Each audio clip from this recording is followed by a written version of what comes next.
Good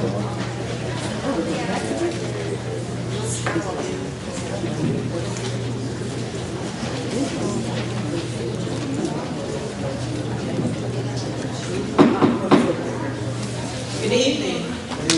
I'd like to call to order the November 15, 2016 regular scheduled Fairfield County School District Board of Trustees. Welcome everyone tonight. We appreciate the Fairfield Magnet School and Whitfield for hosting us.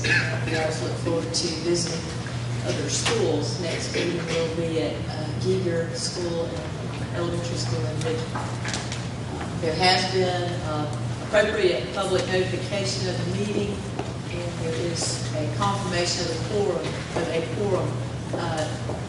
Board member Sylvia Harrison is on the phone and will be joining us in public session only through the phone. So we will move forward to the oath of office. Let's see Ms. Beckham here. Ms. Beckham, clerk of court arrives, we will at that point pause at that moment in the agenda and allow her to swear in our duly elected board members. Ms. Hartman, Ms. McDaniel, Mr. Frick were re-elected, and congratulations to them. We will move forward until if she does arrive. If not, I'm not sure. I guess she'll just be sworn in by Mr. Miller. Somebody? Pastor Jack. All right. So we'll move forward to the election of officers and suspend the current officers in lieu of Dr. Green running the meeting at this point. Madam Chair, members of the board, we move forward with the election of officers, beginning with the board chair. Are there nominations for board chair at this time?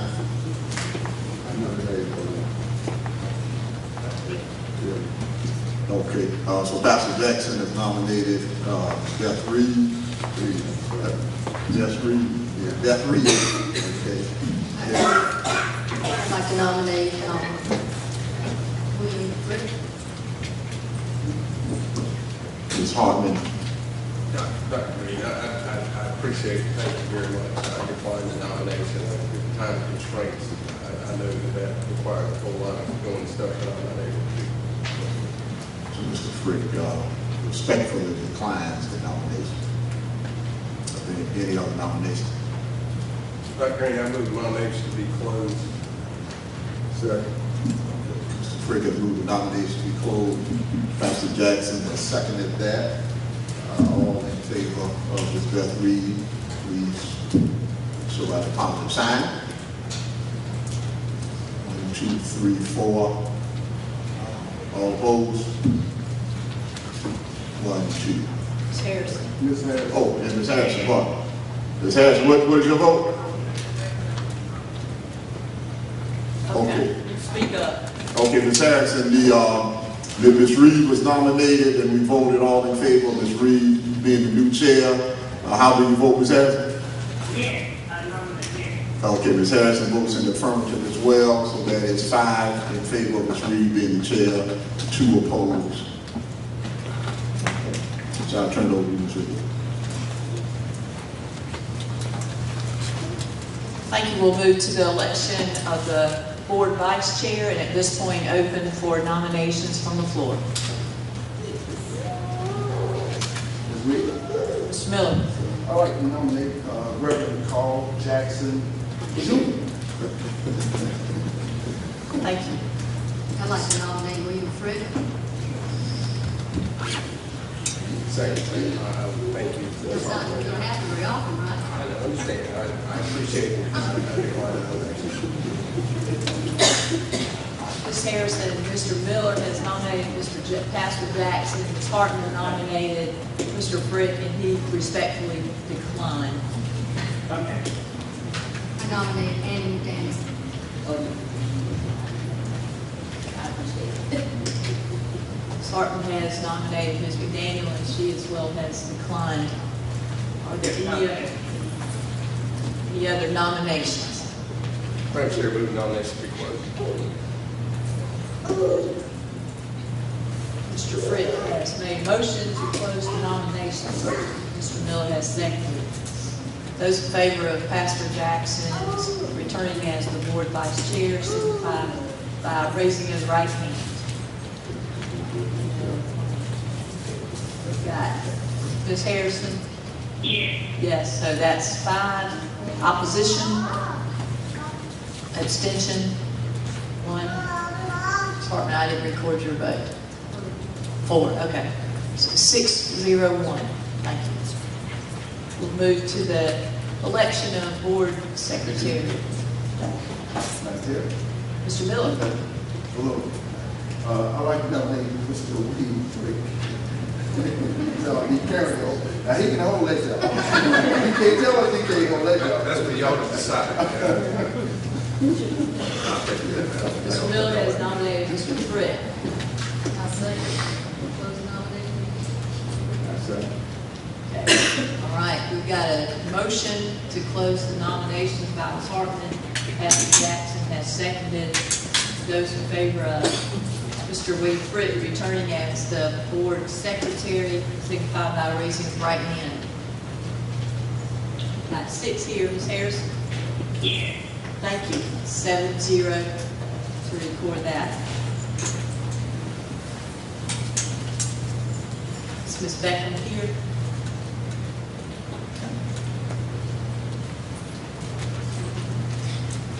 Somebody call.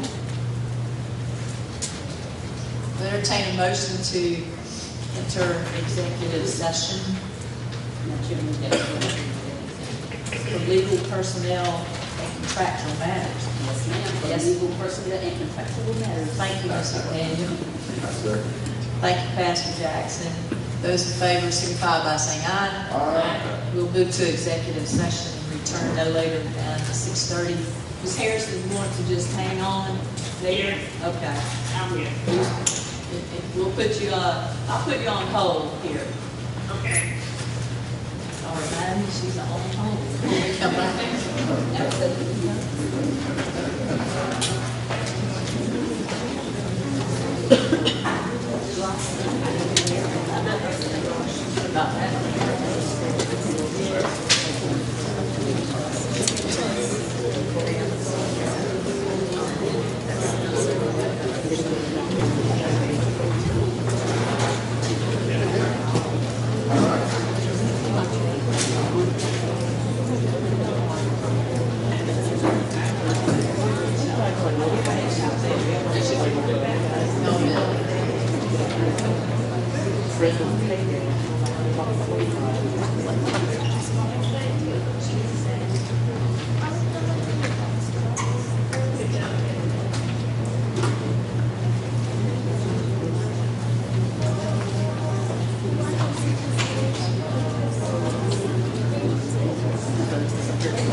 We'll entertain a motion to exit the executive session during which no action was taken.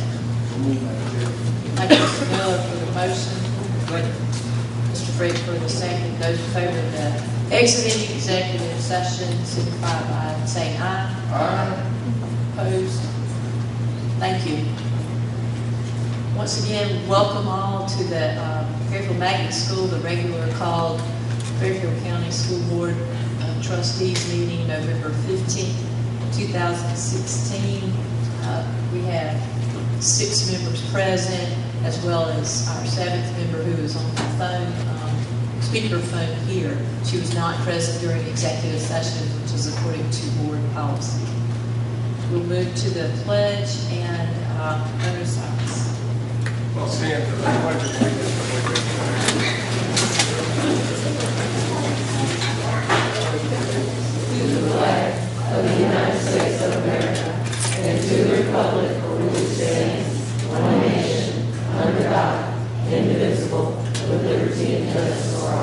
You all remain standing for a moment of silence and reflection.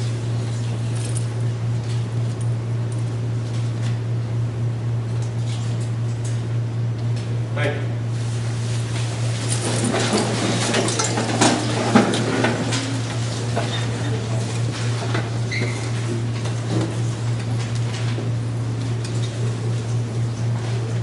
We'll move up to the, or back up to the oath of office. We saw Ms. Betty Jo Beckham come in, so we'll ask that she come forward and administer the oath of office to the newly elected board members. I think the group is fine. Let whatever y'all want. Who do you want?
Go ahead. Go ahead, Ms. Harrison. Mr. Priest, Ms. James, and Ms. Hartman, I would like to congratulate y'all on y'all's election, and I look forward to working with y'all again. Thank you. Welcome.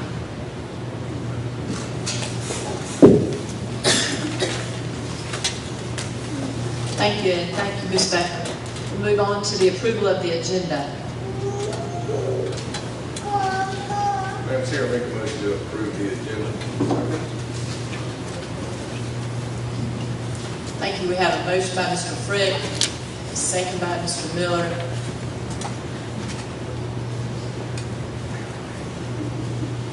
Hearing no discussion, those in favor of the agenda as presented signify by raising the right hand. Ms. Harrison? Yes. Thank you. 7-0. Public comment. Madam Chair, we have one public comment for this evening, Dr. Mason. And as always, I remind her,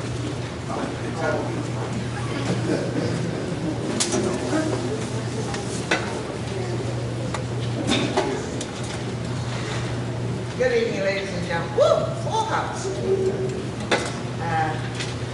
First and foremost, I want to congratulate Ms. Harper. I tried to unseat her, but I couldn't.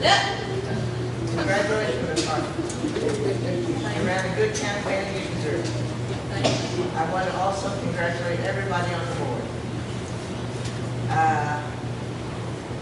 Now, before I go any further, folks, do me a big favor and look at the top of your agenda, that mission statement. Sometimes we get documents like this and we just see them, hold them week after week, and we don't pay much attention to them. But I want to charge the board tonight. Please pay close attention to that mission statement. I'm going to repeat it. The mission of the Fairfield County School District, in partnership with the total community, is to ensure that each student, not one or two, each student has the skills to be responsible and successful in a constantly changing global society. How? By providing ongoing opportunities in an atmosphere of excellence. Now, it's those ongoing opportunities that we sometimes sort of buckle around. We have to really make sure we do that. Now,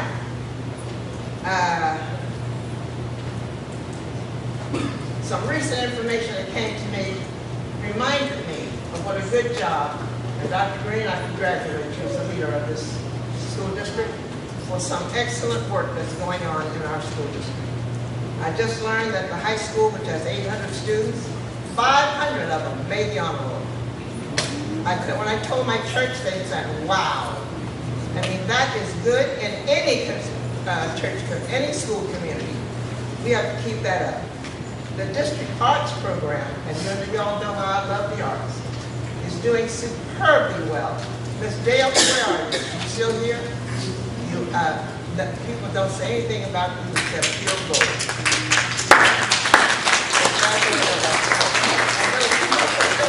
They're being photographed tonight, but pictures that are winning awards all over the place. Now, folks, you all know the arts are dear to my heart. And let me tell you, the dance teacher at the middle school, and there wasn't any a few years ago, and right here at this magnet school are the best in the world. Trust me on that. That is how we are doing superbly well. And you all do know, board members, that the arts are going to support the academics. Without them, we wouldn't be doing as well. Trust me on that. Okay. Now, please, please, people, continue to support the school district in every way. Get your pastor to come to Dr. Green's meetings so that they can go back and tell their kids, so the whole community will be behind this church, this school group. That's what we need. And if you just do that to support the wonderful work that these people are doing, we're going to be the best school district in the whole of South Carolina. I believe that. You have to believe it, and let's make it happen. God bless all of you.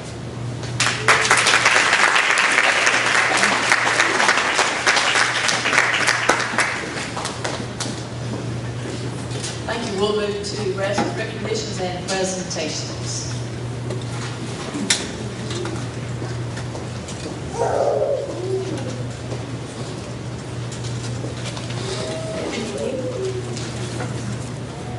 Tonight, I am pleased to recognize Fairfield Magnet School as a South Carolina Arts Assessment Program high-performing school. In the spring of last year, Fairfield Magnet School for Math and Science had the opportunity to take the South Carolina Arts Assessment Program assessment. Now, they received the top scores in the state for both music and art through our Distinguished Arts Program, which is a grant funded by the South Carolina Department of Education. The statewide standardized test in the arts is administered through USC Department of Program and Evaluation and is highly regarded as the premier method of assessing elementary arts program.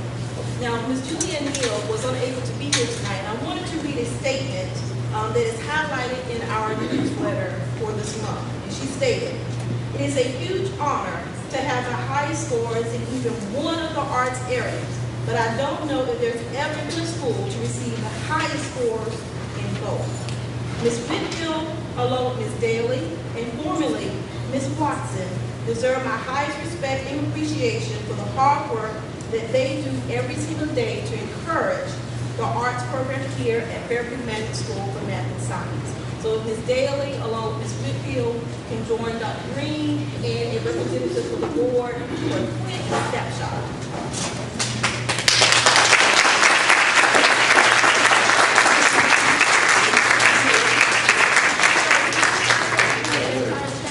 Are any other arts teachers or in the audience would like to join them as well?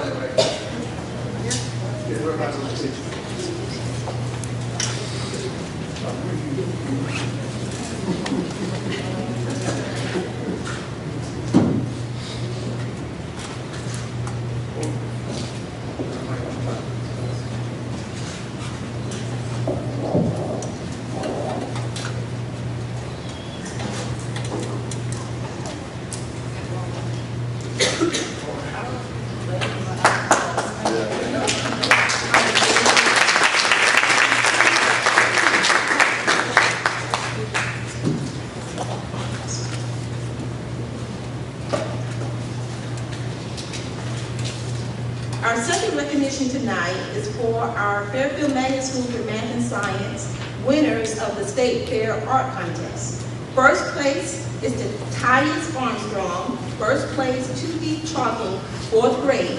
He received a $10 cash award.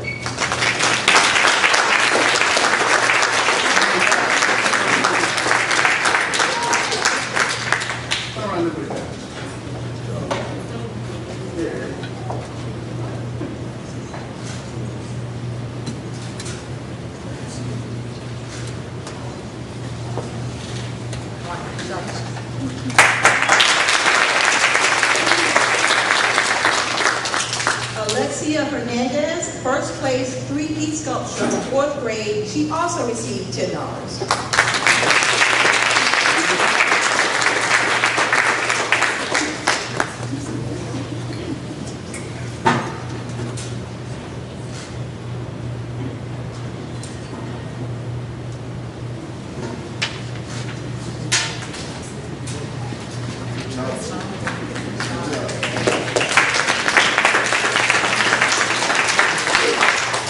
Truesdale, who was unable to be here tonight, earned first place 2D painting, 6th grade, and received $15. Second place, Adam Gonzalez, 2D pen and ink, grade 6, received a $10 cash award.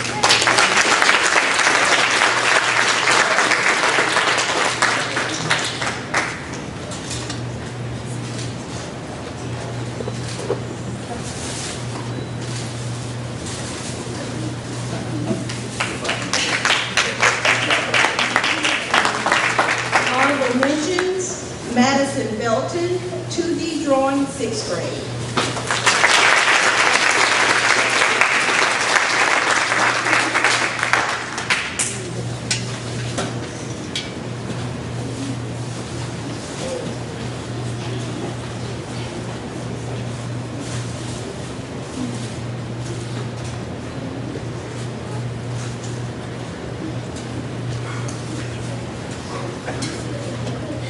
And Ms. Fairfield wanted to make sure I made note. It is very important to make a distinction. These are 6th grade students formerly. They are now 7th grade students at Fairfield Middle School. They came back tonight to receive their award.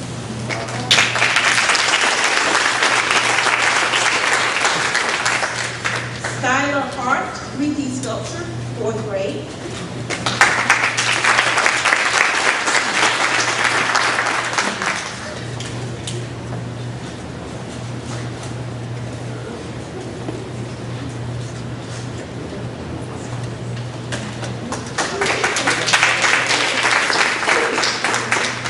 Erica Kelly, 2D Drawing, 6th grade.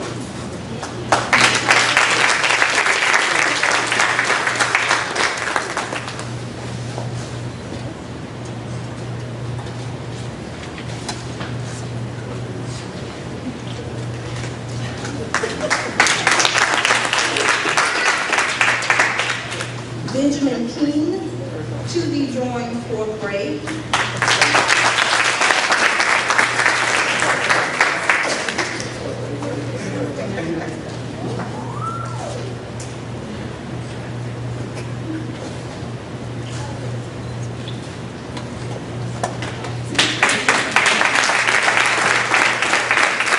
And last but certainly not least, Drosty Patel also received honorable mention for 2D painting, 5th grade.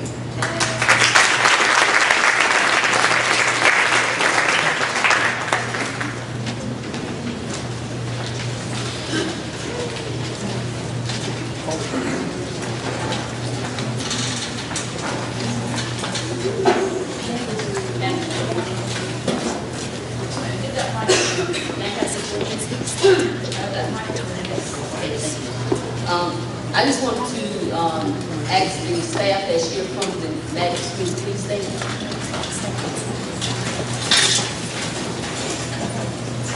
Ms. Hartman and I came around, we came there early today, and we visited most of you all's classrooms and talked to most of you all. And I just want to publicly say to you guys how proud I am of the work that you're doing. And one teacher in particular, I'm not going to say which one it was, when a parent came in, and that teacher went to that parent and said, how did little do with the homework that I gave him last night? But the teacher to stop the parent, because she was just coming in to ask her how the student do, because she knew he needed some additional work or for whatever reason it occurred. And they stood there and had an extensive conversation. And I've seen all of you all and how happy you all are. And I want to encourage you all to keep those smiles because they radiate with our children. And we don't know what kind of environments they're all coming from. But when they come here and they see the love that I saw coming from you guys today, I had to ask you to stand and recognize you. I don't have any money or anything to give you, but I do pray for you, and I pray that you continue to do well with our children, and that when Dr. Green does the budget, that he finds some money to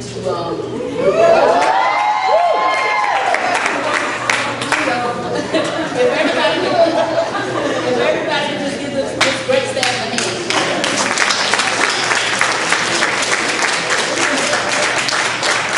And I'm not running for re-election, so that is strictly from my heart. That's all because she ran on her pole. Your all's encouragement and excitement of teaching is fantastic. We're proud of y'all. Thank you. We'll move to the audit presentation. Welcome representatives from Academy Sports Holiday Company. We appreciate them working with the district for several years now for posting reports.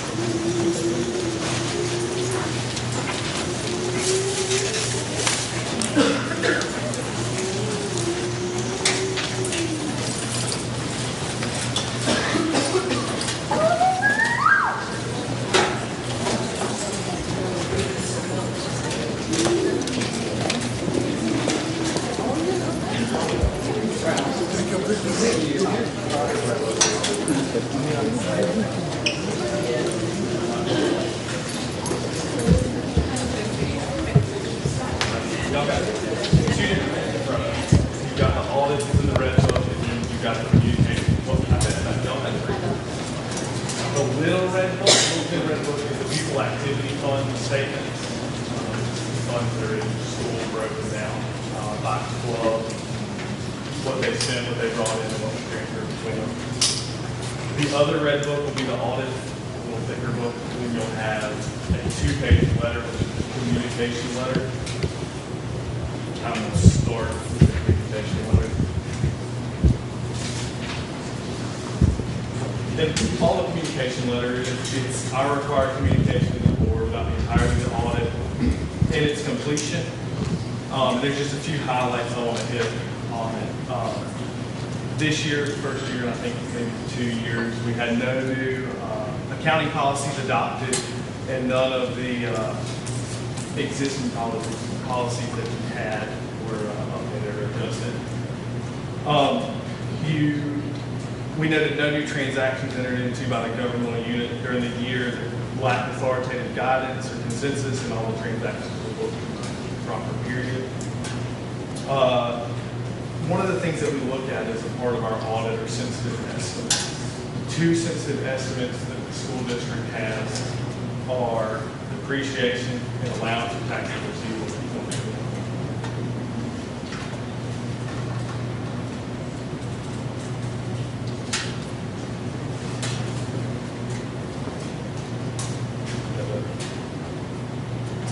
I talk real quiet.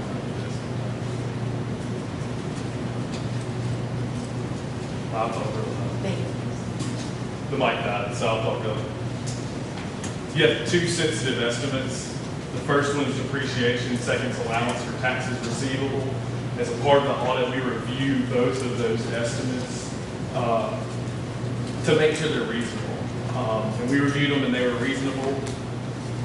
We had no disagreements with management on any of the accounting policies, and we were not made aware by any other accounting firms that the district went out and got what we would consider a second opinion on any of the accounting principles applied.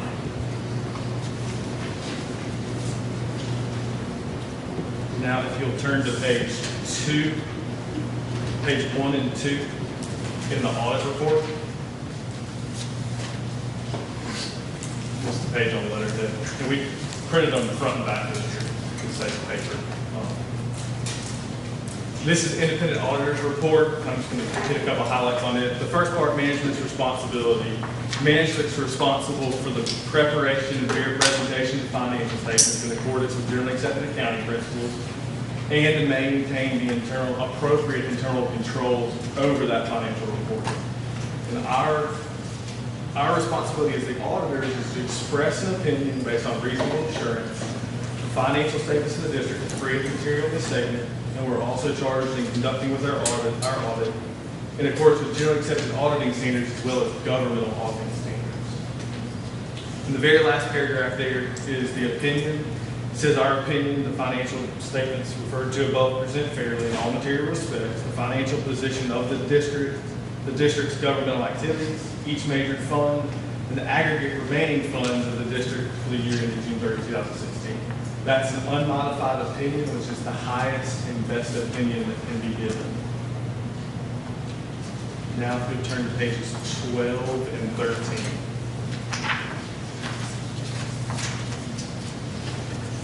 Yes, ma'am. In reference to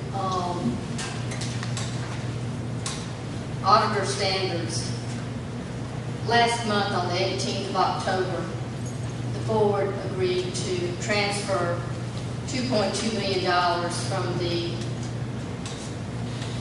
fund balance to the capital projects. Correct. I don't understand how that can be done when the fiscal year stops June 30th Okay. and backdated into this audit. Okay. Governmental financial statements are required by the federal government, by the accounting standard boards, to be reported on the modified accrual basis of accounting. We keep your books open 30 to 60 days for bills that come in after year end. We keep open your books 45 days to do federal claiming. We keep your books open 60 days for taxes receivable.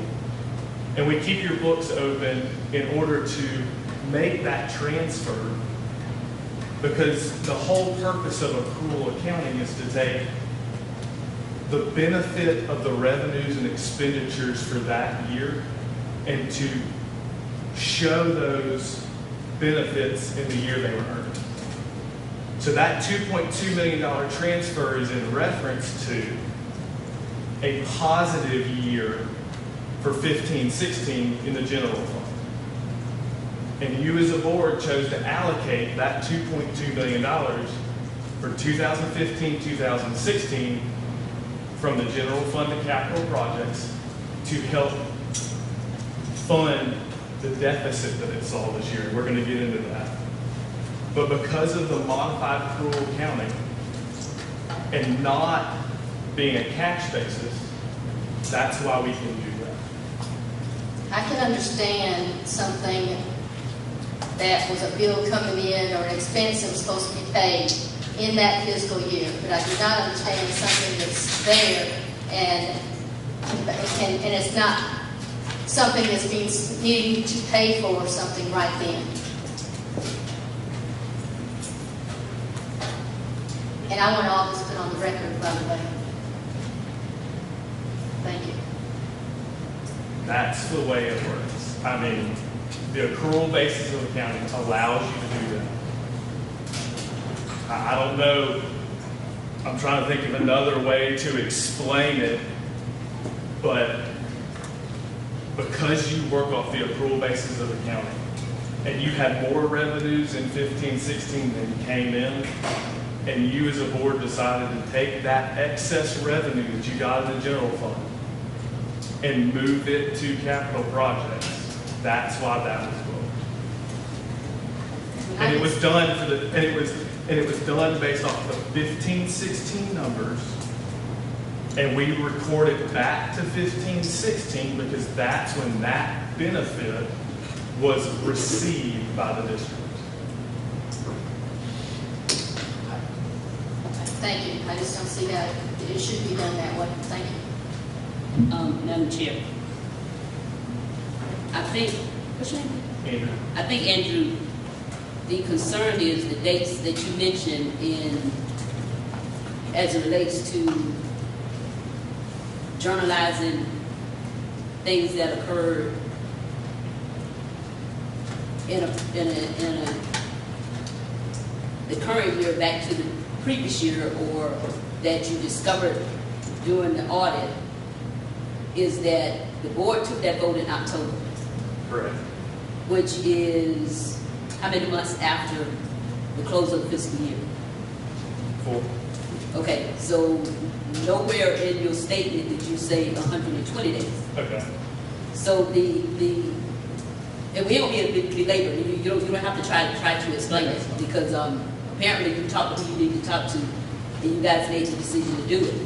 But when you started off, you said that there was a deficit, and you was going to just talk about that later on. And I'll get to it. It's for capital. Okay, but let me finish.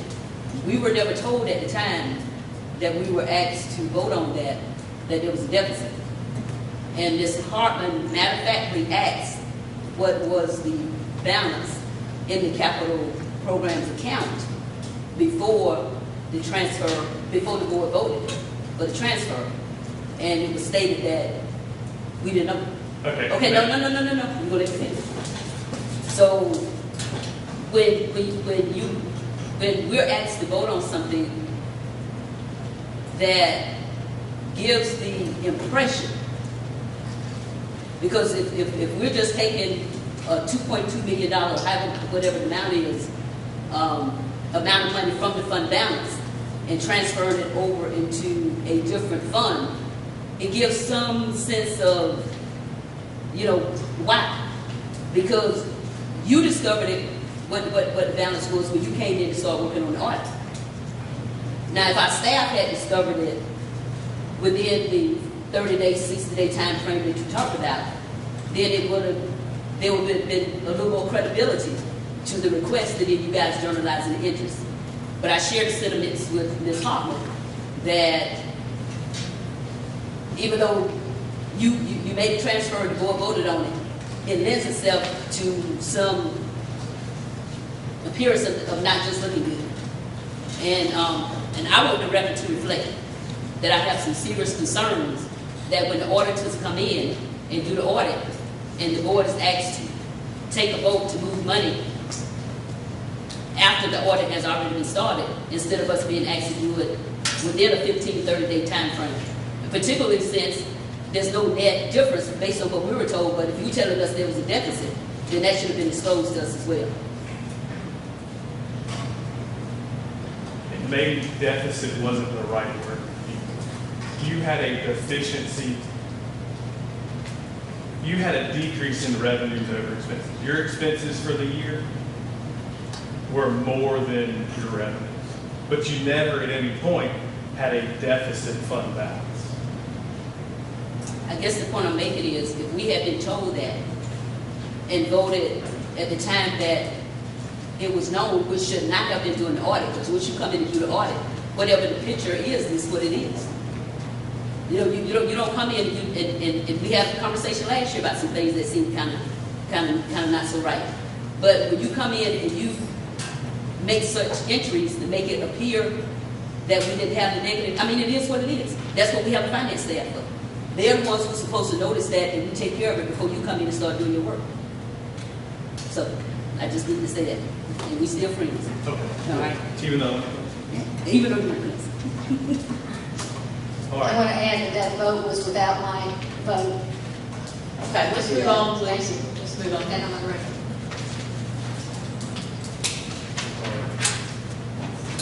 Pages 12 and 13. Pages 12 and 13 are your government-wide financial statements. They include all your fund activity, but also build into it your capital assets, your depreciation on your capital assets, your long-term obligation, and then the amortization of depreciation on that. For the year ended June 30th, 2016, the district had $58 million in assets. Of that, $1 million in cash, $36 million in net capital assets, and $18.9 million due from other various governmental units, 16 of which, 16.1 was due from the county treasurer. Your liabilities of $62.1 million comprised roughly of $2 million of accrued payroll and benefits, $1.1 million in revenues received in advance, and $10.5 million in long-term debt. There's three other numbers I just want to quickly mention. These refer to GAFI 68 to 71, which we discussed last year, was the pension reporting that came on. You had deferred outflows this year of $6.6 million, $3.9 million of that refers to actual versus expected experience, and 2.7 of that were the current year contributions to the plan. You had deferred inflows of $3.3 million. That was all related to shortfall in investments at the state level. And you showed a net pension liability this year of $47.5 million. That's up from $43.7 million. And then on your statement of activities, you saw a $3.7 roughly $1 million increase. You had $50 million in revenue, which is comprised of $60 million in grant revenue, $28 million in taxes, $5.2 in state grants, and you saw $46.7 million in expenditures. Now we're going to look at pages 14 and 16, but we're going to stay on page 16. Page 16 is your statement of revenues, expenditures, and changes in fund balance, and we're going to just work through each column here. The first column is your general fund. Your general fund balance increased this year $43,500 to $9.3 million. That represents 26.1% of your 2016 actual expenses and 25% of your 2016 budgeted expenses. And with budgeted expenditures of $37.4 million, the district maintained its 12% minimum fund balance policy. And you want to keep that healthy fund balance.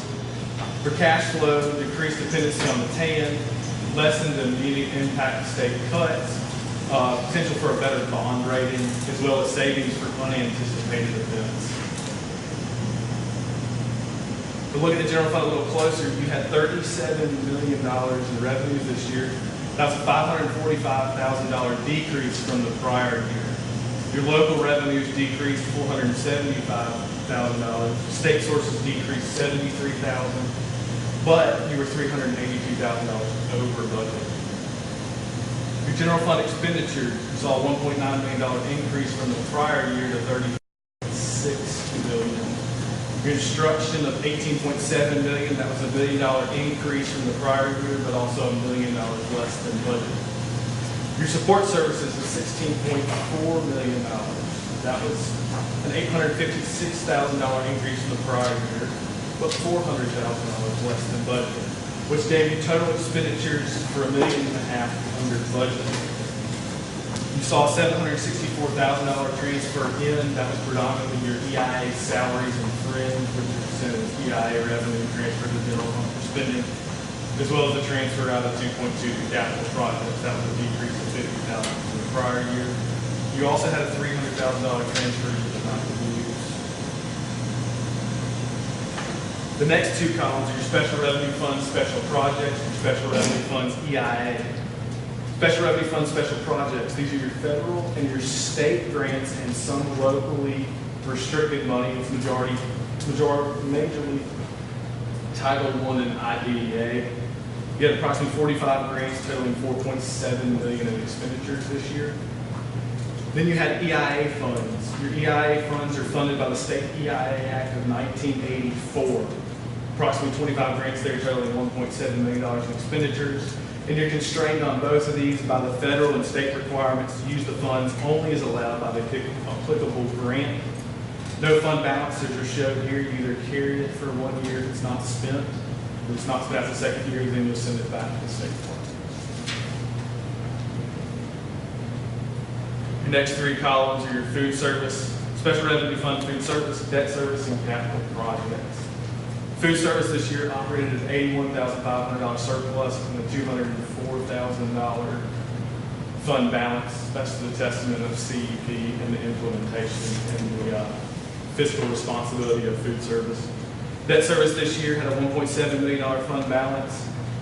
Of that $1.7 million next year, you have already entered into debt agreements for $1,151,575 in principal and interest payments. To give you an idea there. Your capital projects, a $5.9 million fund balance. You had construction costs of $4.8 million this year. You had a $2.2 million transfer. And at the end of June 30th, 2016, you had already entered into contracts and commitments for $895,143, working on the whole career in the tech center as well as some bus paving. Madam Chair. What did you say that 4.8 comprised? Construction expenses. Yeah, but what was it specifically? You said it was. I don't have it specifically. That was the 800,000. You've got roughly 800,000 left on your outstanding commitments at the end of the year, contracts you have entered into. Okay, but you don't have what the 4. I don't have exactly what that 4.8 would be. I assume. But it was all spent last year? It was all spent last year.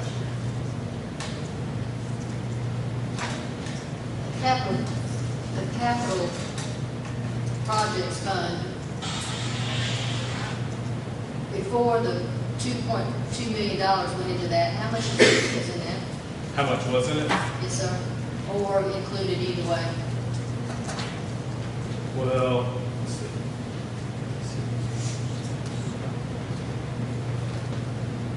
You'd have been at about 3/8. I'm looking on page 71.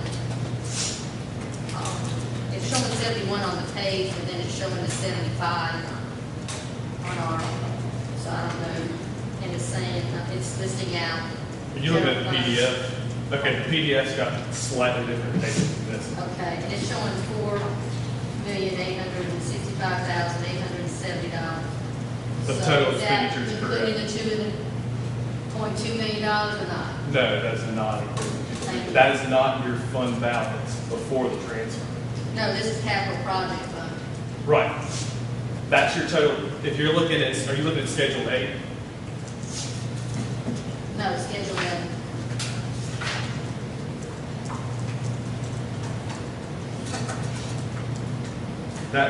That's your expenditures. Schedule 11 is your locations reconciliation schedule. That reconciles your total expenditures. So back to my same question is, what do we have in the fund balance, either including it or not including it, which is all I'm. If you go back to page 16, it'll show you both. Well, I can give you both. So on page 16, if you look at the next to last column, that 5.973, 5,973,717. You in the big book or the little book? There you go. On 16. Yes, ma'am. Go to the other side. Right, second column, right.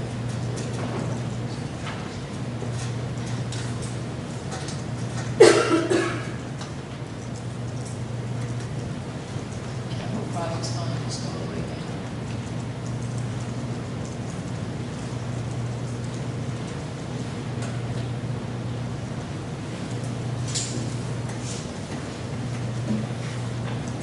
Right. Okay. Thank you. So that 5.9 is after the transfer. You would have been at roughly 3.77 without that. Thank you.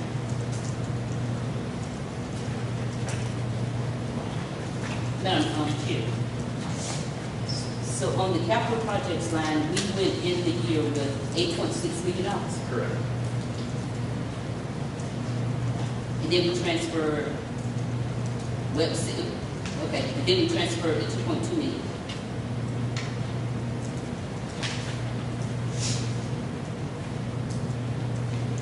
Correct. Yeah.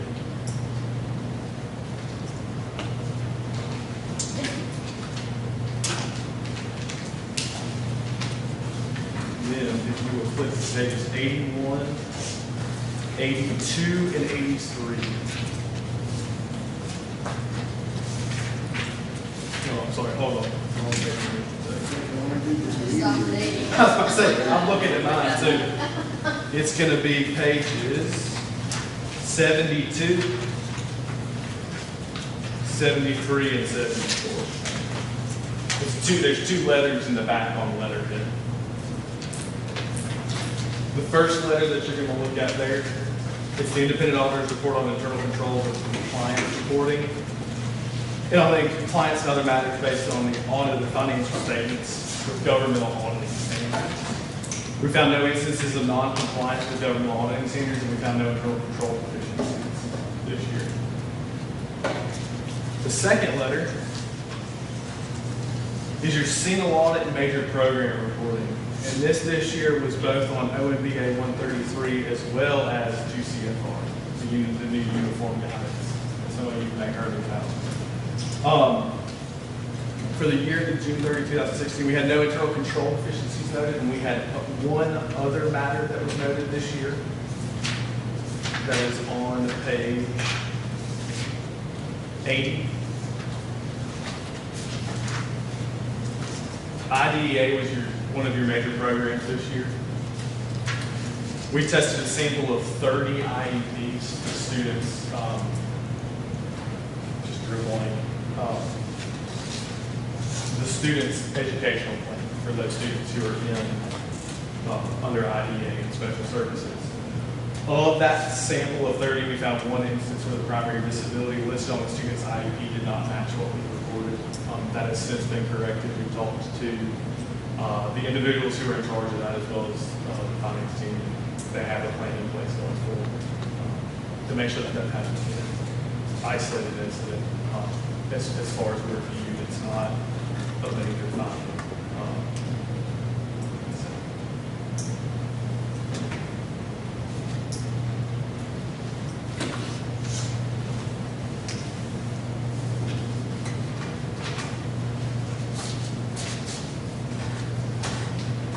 That's all I got. Are there any more questions? Ms. Harrison, you have a question? Thank you. I have just one thing I want to provide some clarification on. Is in the interaction between you and Ms. McDaniel, it was asserted that we had a deficit somewhere prior to making the transfer. Could you elaborate on that? Because that's not accurate. That's what I was trying to say. I used the wrong word there. You didn't have a deficit. The technical term, you had your net change in fund balance, or your excess or deficiency of revenues over expenditures for the year ended June 30, 2016 for capital projects was a net loss, if you will, in business terms, of $4,856,568. So the capital projects fund this year brought in $9,302 in revenue, other local revenue. That's, if we go back and look,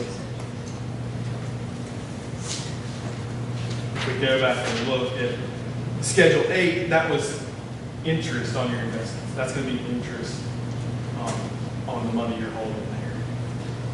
But you spent $4.8 million. So you spent more than you brought in. You didn't have a deficit at any point in time. May I provide some clarification on that?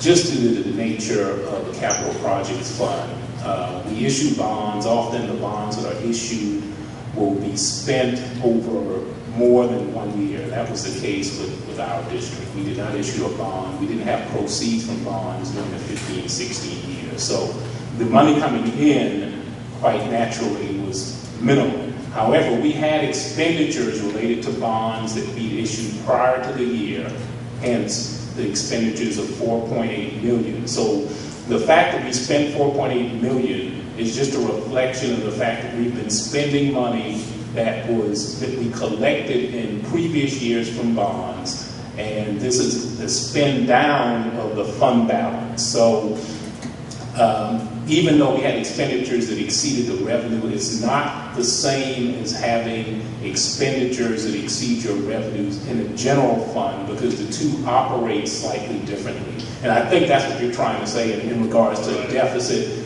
We did not transfer the $2.2 million to take care of the deficit condition. Without that $2.2 million, we still would have had a fund balance of approximately $3.8 million in the capital projects fund. So there was no intent to do the transfer to cover a deficit position. That transfer was done for expenditures going into next year, and I just wanted to clarify that. And if you could just repeat that one more time, okay. Prior to the $2.2 million transfer to the capital account, we had a balance in the capital account, you said $3.8 million. That's correct. Okay. Is that accurate? Yes. Okay, and I just want to clarify that, because it appeared as if it was suggested that there was a negative balance in the capital account prior to the $2.2 million transfer, which is inaccurate. Correct. Thank you. Madam Chair, let me Have that microphone, please. let me be real clear that my concern, whether it was a deficit or not, is the fact that we moved $2.2 million that the board voted on in October, that our staff gave us no indication existed. And it makes it even more crazier now, because if there was $8.7 million starting off, then there should be no need to move the $2.2 million, except in the current fiscal year, if the board so chooses that they wanted to move the money from the capital project, from the general fund, and send it over to the capital projects.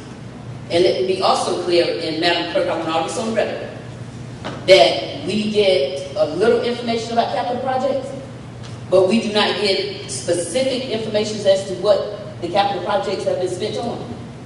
And and if I'm wrong, I ask only God to forgive me, but this definitely gives the appearance that we are shuffling the money from the general fund over to another fund, and it, in my opinion, it convolutes what actually happened during the year.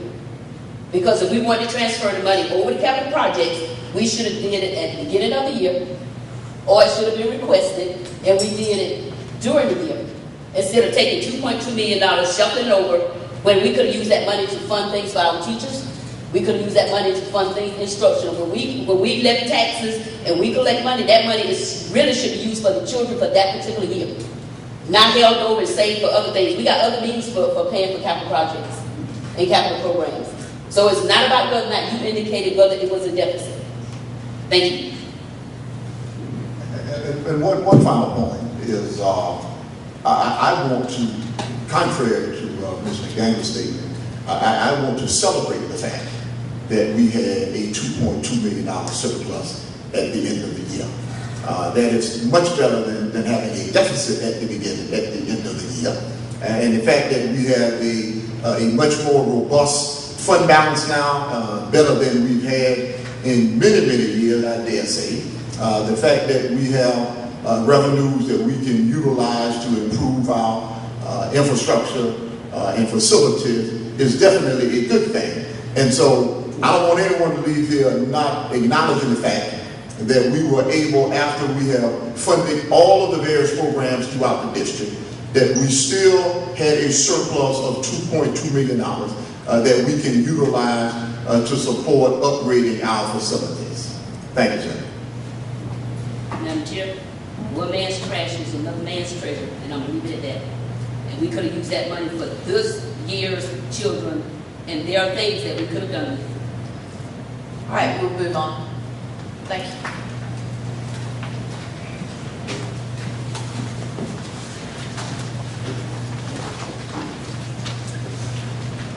We'll move to the board minutes.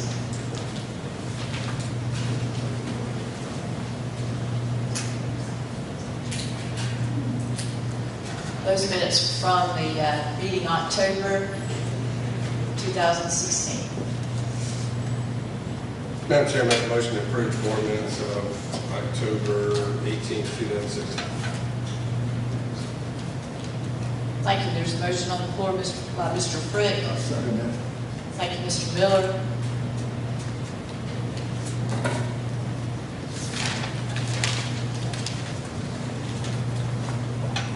Hearing no comments or discussion, those in favor of the minutes as presented October 18th, 2016, please signify by raising your right hand. 1, 2, 3, 4. Ms. Hartman. Let us finish the vote. You're voting for? Yeah. Ms. Harrison? Yes. Okay. That's 6. Opposition? Abstention? 601. Yes. It shows Carl Jackson beginning as being present. Right. We'll get back. He was not present. It's a later, pretty word later, but I just happened to set up there. Thank you. We'll move to the superintendent's report. Madam Chair, members of the board, first of all, I'd like to bring your attention to the district newsletter, which Ms. Wallace continues to do an outstanding job of highlighting all the wonderful things going on throughout the district. We'd like to commend her for that. Also, I'd like to thank those board members who were able to make the trip up to Hertford County, North Carolina a few weeks ago.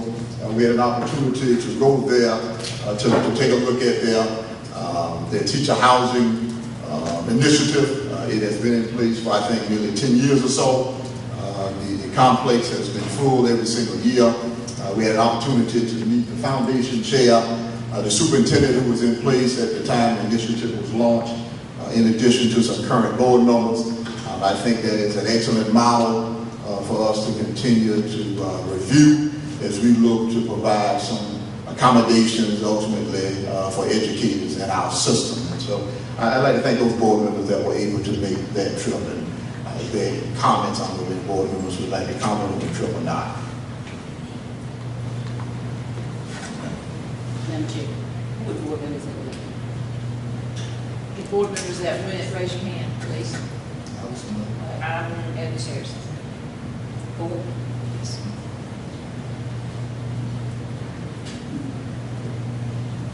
Okay, and that's all I have, Madam Chair.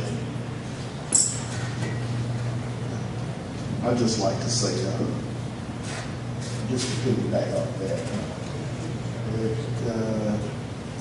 it was a long trip. I can tell you that, but it was very gratifying to see that somebody had the vision to look at the future.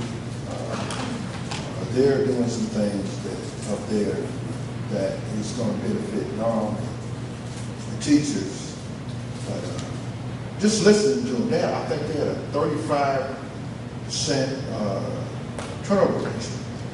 And they went back to what, 19%, something like that, 19%. So that was, you know, they every year they was losing 35. That's almost half the teachers, you know.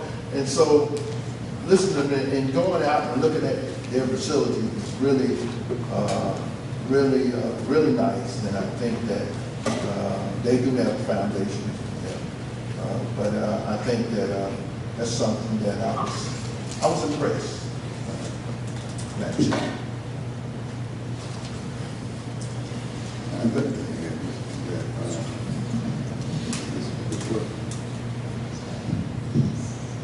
The one thing that impressed me about that project that they have is that those teachers can actually walk to school because it's so close to the school building.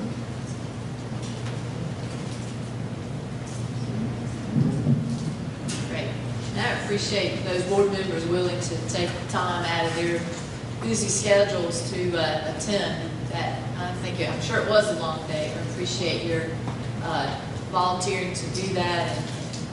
And I wish we could all share in what you saw, but again, it's appreciated, and I think that goes a long way toward understanding what the need might be and how they accomplished what they did through that. So thank you for attending. Madam Chair, as I kind of wind that up before I move to the next item, I was really surprised after talking to the foundation chair, who is an executive with the North Carolina State Employee Credit Union. He indicated that there are probably 5 or 6 projects approximately in North Carolina off the top of my head, but they have a goal of actually funding 100 of those projects throughout the state of North Carolina.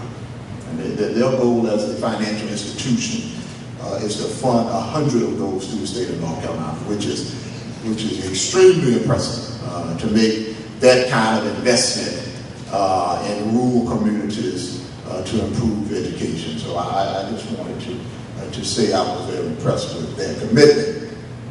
The next thing on the agenda. Madam Chair, before we leave that, the board members that went, did they discuss the funding and how they actually fund the project? Can you all share that? I can speak to that. I'd rather hear from the board members. Why would you rather hear from the board member? Because I work several, and I will hear from one of my colleagues, so if you don't mind that one thing. Do y'all? Well, that's the thing, you know, doctor's pretty articulate in the way he can explain things, and so I have no problem having it. If someone else, because I don't always look as free, you know, but I ain't got no problem with doctor. Just because I've got a law degree doesn't mean I have to do the numbers. You can look at my accounting scores from business. Probably I need to get an accountant.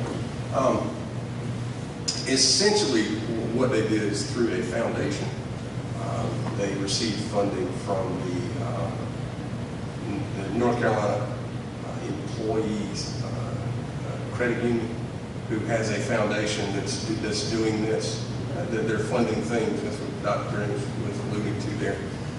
This is one of the projects they undertook, so they loaned the money to finance the project at 0 interest. The property, I believe, is owned by the school district, but rented to the foundation for $1 a year. And the foundation actually does the management and takes care of the project and collects rent. And the guy who is actually in charge of the foundation is the one who interviews all the teachers that go in and takes the phone calls on Saturday night to fix the toilet. So he's kind of a one-man operation there. But that's where the funding comes from. It was from this particular, the school district foundation that operated to run that project. Okay, so y'all net And the school district does provide some funding to the project. I can't remember the exact amount of money that they have on top. I think they contribute $20,000 a year. Yeah, there's $20,000 a year to this project too. maintain the project. But they didn't, the school didn't give any for the construction, just for the maintenance? Or, you're not sure? That was all done through the foundation.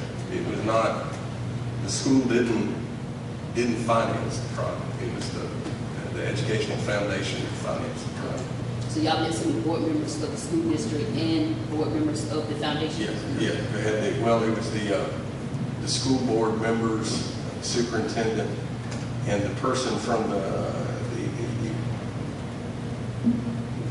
credit union foundation, who is actually the chair of the board for this foundation, I believe. Okay, so it was a school district foundation and a credit union foundation and a school board? The credit union foundation provided the finance. Okay, They gave one. okay. But it went through the foundation That's there? right. Okay, gotcha. That's right. But the former superintendent is there. Yeah, I think he's a board member. He was there also. When they started the project in 2007, the former superintendent was there. So we could bring everything together. You know what I'm saying? Okay, and They he's got a new school board member, superintendent not now. foundation? Yeah, he's school board member. Okay.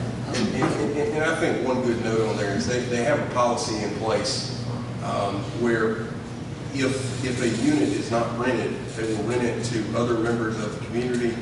They focus on trying first, they've got a level, and this can be done however whomever wanted to do it. It would first go to potentially law enforcement, first responders, and then other government employees, and down the line.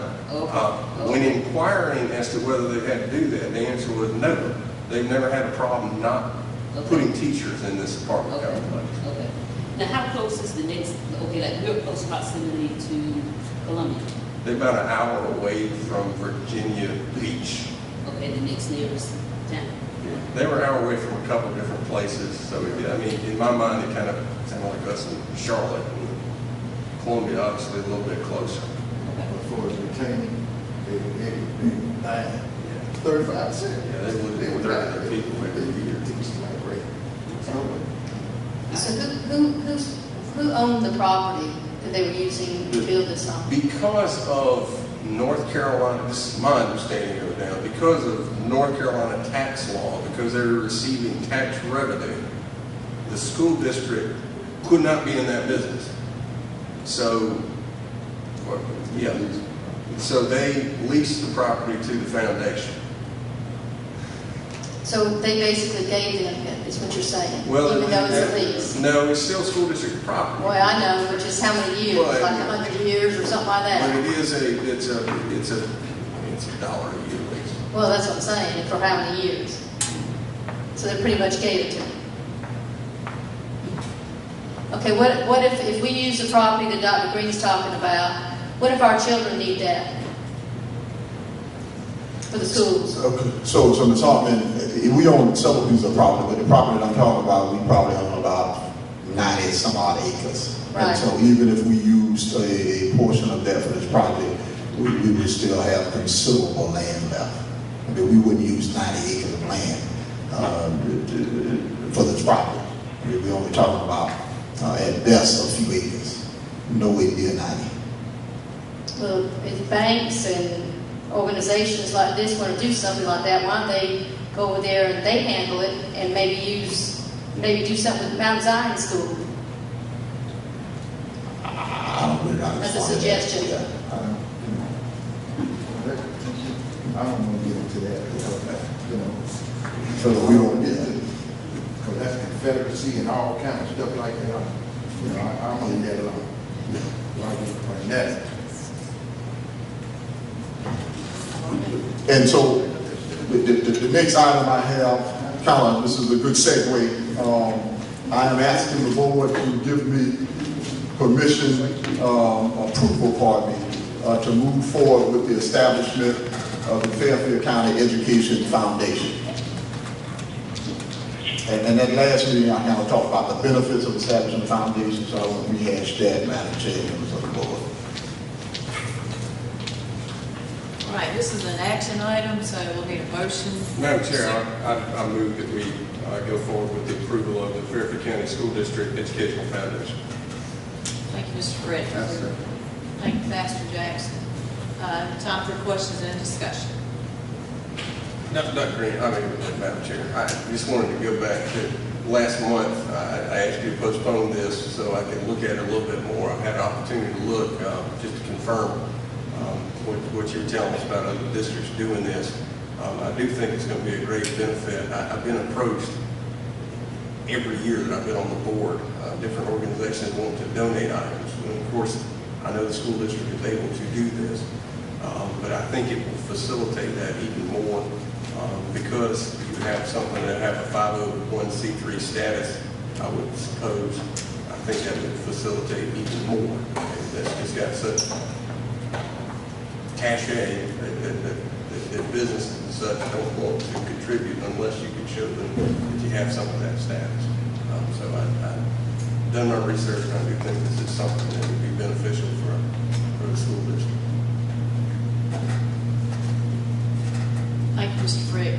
I'd like to state, Madam Chair, that I think if the district would let people know that you can do things and get it off taxes with just school,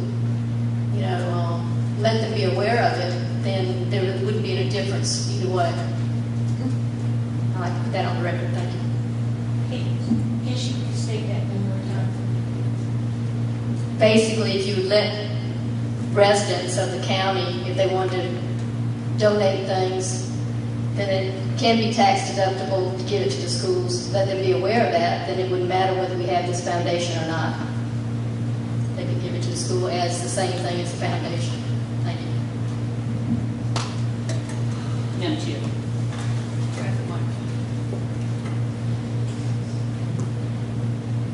My first question is what will be the board's role in this foundation?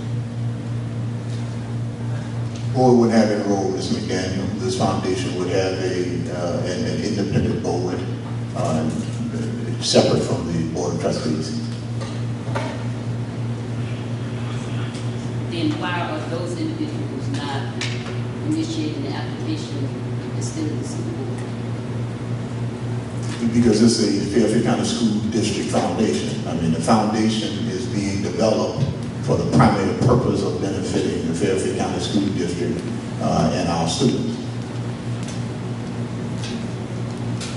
And the same way there is a Richmond 1 Foundation or Lexington 1 Foundation or Lexington 5 Foundation. They want to start by the school. They want to start by the school district. The community that came together to put those foundations together. But my next question, Madam Chair, is where's the application fee? The school district is putting up the application fee for the 501c3? Yes, that's what I'm asking approval for, to move forward with establishing the foundation. Okay, there's a difference in saying move forward, saying that I can spend money. So your motion, your request to move forward includes the district spending the $850 whatever dollar fee for the 501c3 status? All the expenses associated with the establishment of the foundation is correct, Ms. McDaniel. Okay, I want to mention the application fee for the expenses with it. I've heard an estimate that it would probably be about $1,000 to establish a foundation. My question is, what are the expenses? I know we have to pay application fees, so what else do we have to pay? So what I'm saying is, in my conversation with our attorney, he told me the estimate would be about $1,000, which I'm assuming would include any application fees, any attorney fees, fees period. The total expense would be approximately $1,000. So our attorneys are currently working on this application? No, no one is currently working on it. I just wanted to find out approximately what it would cost to establish a foundation. And so they gave me an estimate of approximately what it would cost, even though they aren't currently working on it. So which attorney are we going to use to draft up the documents? Child and Health, the district attorney. So we use the school district's attorney to draft up the application for the 501c3. Is that application going to be reviewed by the board manager? I'm not sure it's necessary. If the attorneys are drafting that, we give Dr. Green the green light to move forward with that establishment. Let me ask my question again. I'll answer it the same, so I'm not going to answer it. Will the board be privileged to a copy of the application? all we have to do is ask them. Certainly we'll get a copy. You know, we talk about anything. So my final question on this foundation is, how will the board be selected? Well, I personally, Ms. McDaniel, would like to be involved in the selection process. I guess we can have some conversation once we get to the point of establishing the foundation, get the paperwork all filed. But how would you like to see board members selected, Ms. McDaniel? Well, let me ask you this question first. Yeah. You know that the board members' names have to go on the application, right? I'm not sure about that. So we're about to embark on this venture, but we can't get answers to the questions. We don't know what we are embarking upon as far as the application. Well, in terms of the board member's name being on the application, I don't think that's accurate, first of all.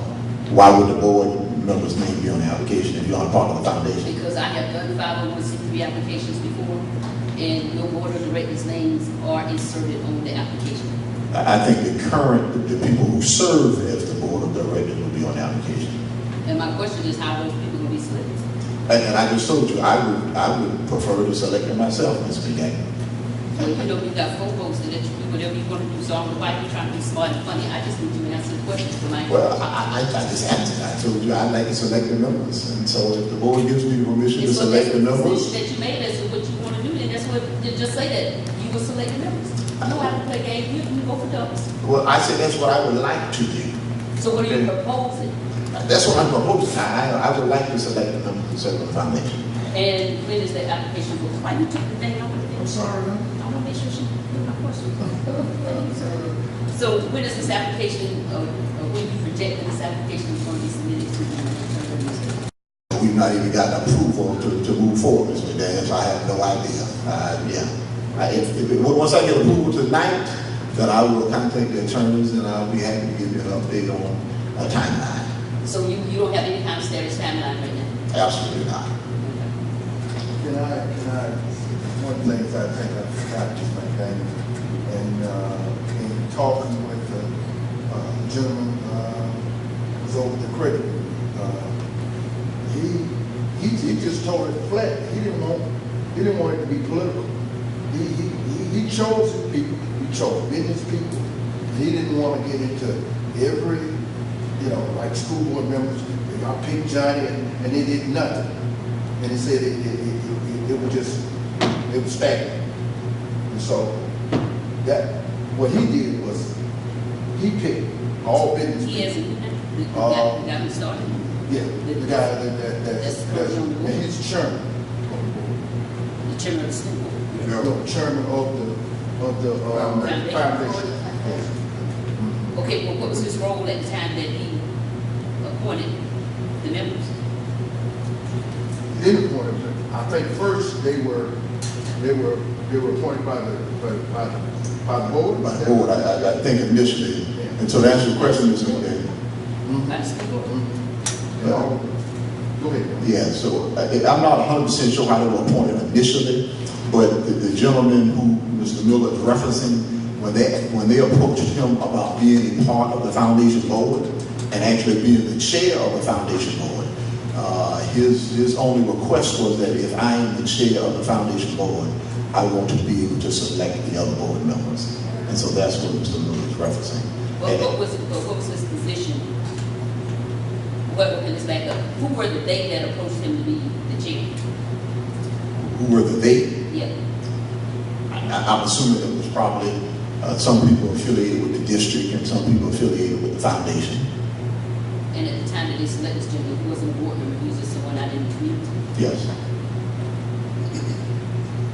So you're basically saying that these may not have been, this whole foundation there, and this program wasn't actually with the school system. It was other groups. No, that's not what I'm saying. So in other words, we're talking, there was a foundation in place prior to the gentleman that Mr. Miller is referencing coming to become a part of the foundation. Foundation had been in place for years. But it was not the school system that put that in place, is what my question is. No, I'm not saying that. So is it or isn't it? Well, I can't tell you who was a part of that process years ago. I don't know. You don't know? Yeah. Another question, what other expenses other than this fee? Is there going to be an employee that the boards, the school system's going to be paying to run this, or? To have a foundation? Right. No, ma'am. So it's not going to be something, who's going to be handling people taking the donations? I mean, that's why you have a foundation board. So the foundation board handles that. And so the board members, I mean, as Ms. McDaniel alluded to, I'm a part of the foundation myself. I serve on the foundation board. And so when people make donations to the foundation, in which I serve as a board member, then we process that. So there are no paid staff. We are volunteer board members. And so we agreed to help operate the foundation. Thank you.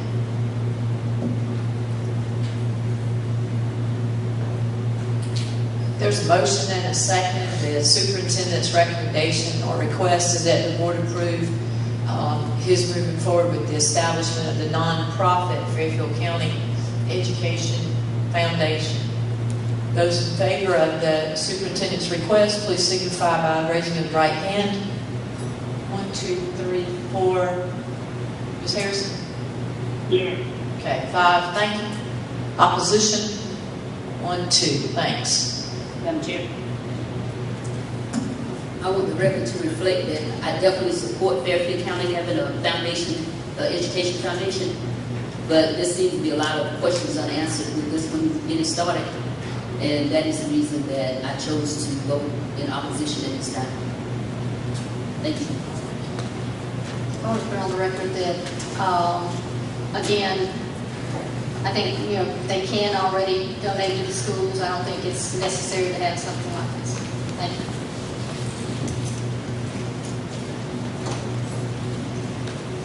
Move on with the assessment update, 2016 assessment update with curriculum and instruction. Thank you.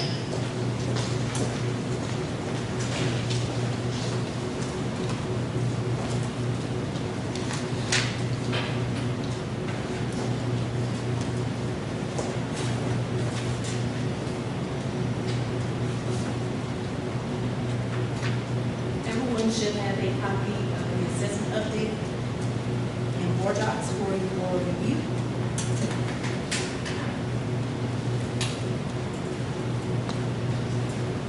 So the assessment results that I'm going to share with you this evening are the assessment results from the 2015-16 school year.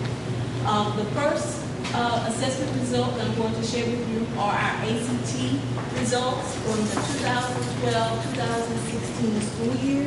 And the ACT, of course, is a college readiness assessment that is given to every South Carolina 11th grade student who is eligible, except for those students who take alternative assessment. Now, here, as you can tell from the 2012-2015 school year, we had an increase in our mean score for English and for math and for reading. We also this year, from 2015-2016 school year, we saw an increase in the number of students in the composite score as reflected. I want to bring special attention to the fact that South Carolina in 2015 elected to mandate that all students in their third year of high school take the ACT. So there is a difference in the number of students, the number tested from 86 to 167 students, which reflect the number tested were based upon our graduating seniors and those 11th grade students who were mandated to take the ACT. Madam Chair. Yes. Dr. Ellis, the 2012 was, which test was that? That was the ACT. But from 2012 up until 2014, the students who took the ACT was basically those students who self-selected. It wasn't mandated by the state. Okay. So, Dr. Edwards, in 2016, it would be safe to assume that there were students who were forced to take the ACT who were not college bound. That is correct. Thank you. Another question, Madam Chair? Sorry. I have another question. Sure. Did they ever iron out or is this something different? Remember the issue with the special needs students taking the test and whether they whether they could use Accommodations, yeah. I can answer that. And so what happened, Ms. McDaniel, is ACT still said if you didn't follow their accommodations criteria, your score would be invalid. And so regardless of what your IEP said, if it was not in line with their regulations, you could do whatever you wanted to do, but your score would be invalid. And so I also wanted noted that, you know, one of our concerns, and I speak for educators across the state of South Carolina, is that in 2016, when we mandated that all students in 11th grade or third year of high school take the ACT, it not only included students who were not interested in pursuing a four-year option after graduation. It also included students who were not even working towards earning a standard high school diploma. And so we had students who were self-contained, exceptionally ed students who were sitting for the ACT, which is in itself absurd. And so that number of 167 would include virtually all students who were in their third year of high school, with the exception of students who had severe handicaps who would be taking the alternate assessment. I thought they were, I'm sorry, Dr. Ellis, I thought they were putting another RFP out for something else, test or something. Did that fall through? Or?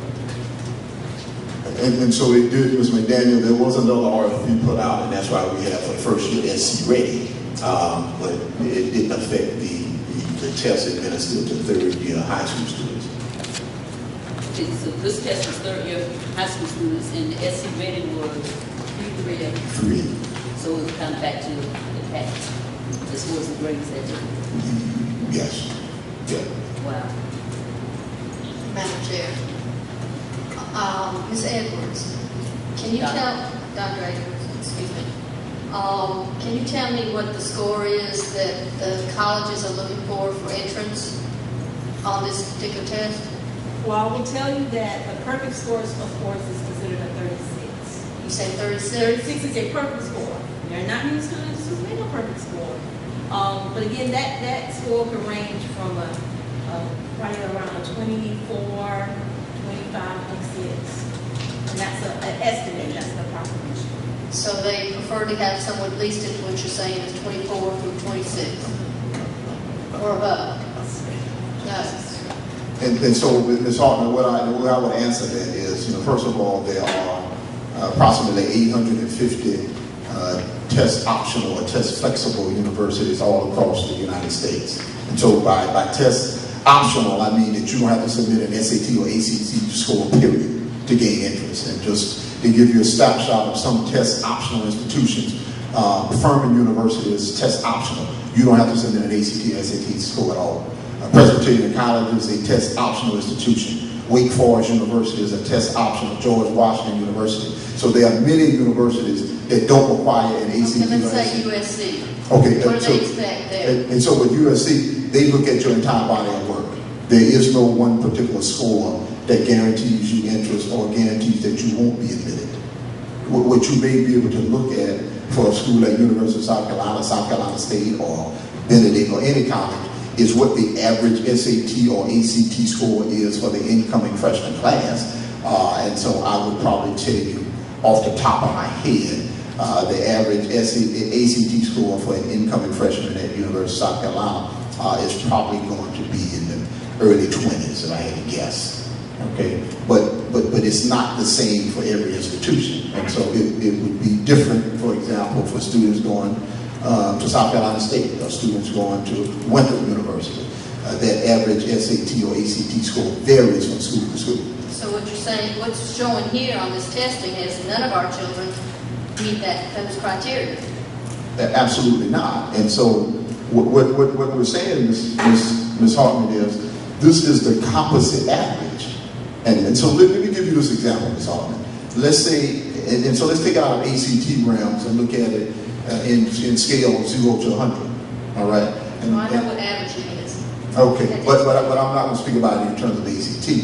If you say no kids are meeting it based on a composite average of 15.8, that means that that's an average score.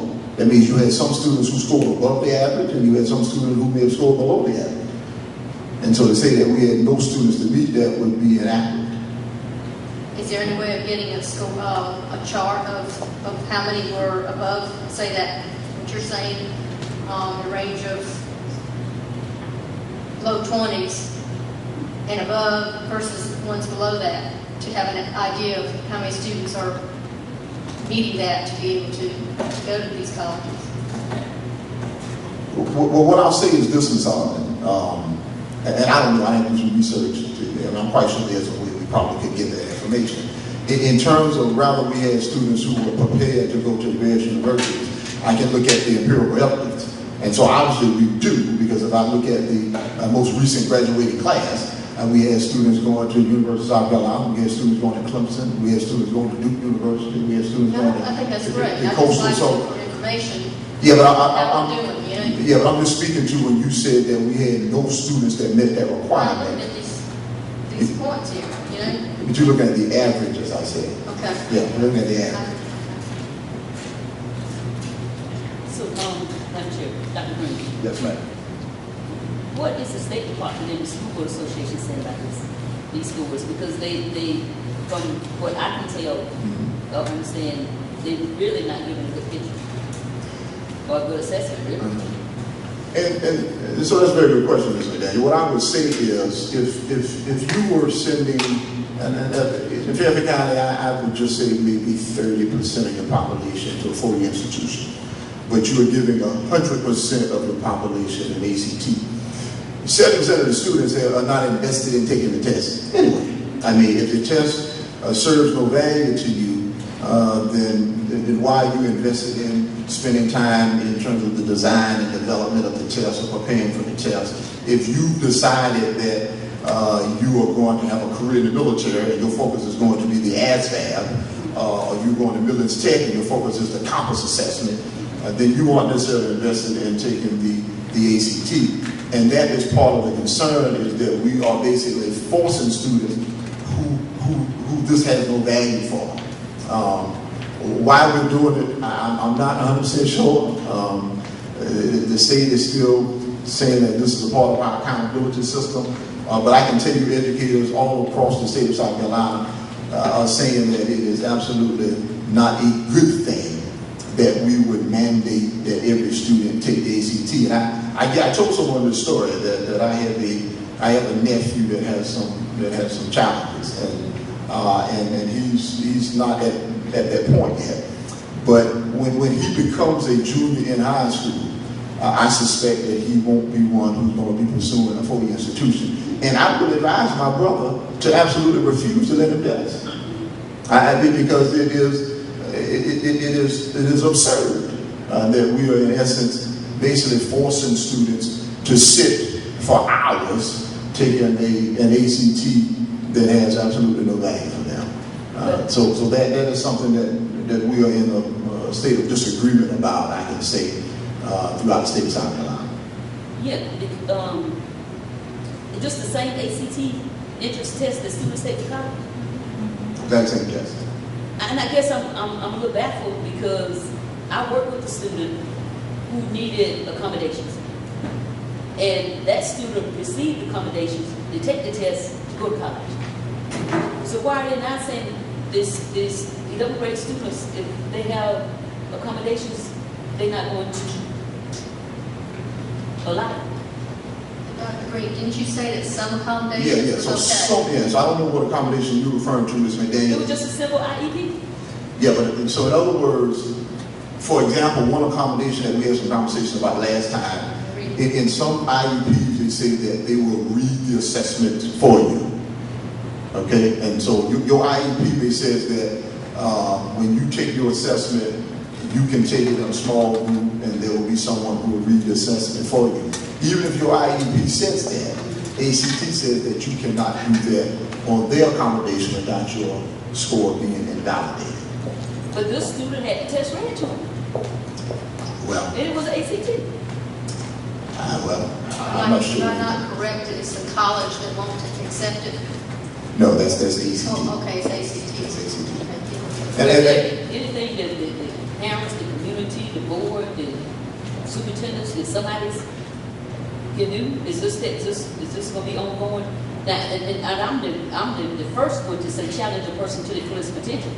But challenging someone to their fullest potential do not mean sending them to a state of depression, because you're making them do something that their aptitude or their capability is not gonna allow them to do. Well, so, Ms. McNally, I think you hit the nail on the head. I mean, if you have a student who's not working to earn a standardized school loan, yeah. Okay, we have determined that you have cognitive disability so significant that you can't earn a standardized school diploma. Yet we still make you sit for hours and take an ACT, which is required to go to a 4-year institution. That in and of itself is not logical. And so we all agree that that's not logical. But that is where we are in the state of South Carolina. But what can we do? I've complained a lot, Mr. McDaniel. You know I like to talk, and I'm not a shy person. But you and I should be talking together on this one. Yeah, and so we've not made much headway. I don't want to get into my theories on it, but I'll just say that the state is committed to moving forward with ACT. The state is committed. Well, I'm going to have to bring this to the attention of some organizations I'm part of. I'd like to make one more comment on here that when we had a conference at the State House, that's when the state superintendent was running, and I brought it up to them then, and they were supposed to be looking into it. So, because I told them, I said, this is, against the disability children. That's not right. That's discrimination. So anyway, I did bring it forward to all that were present there.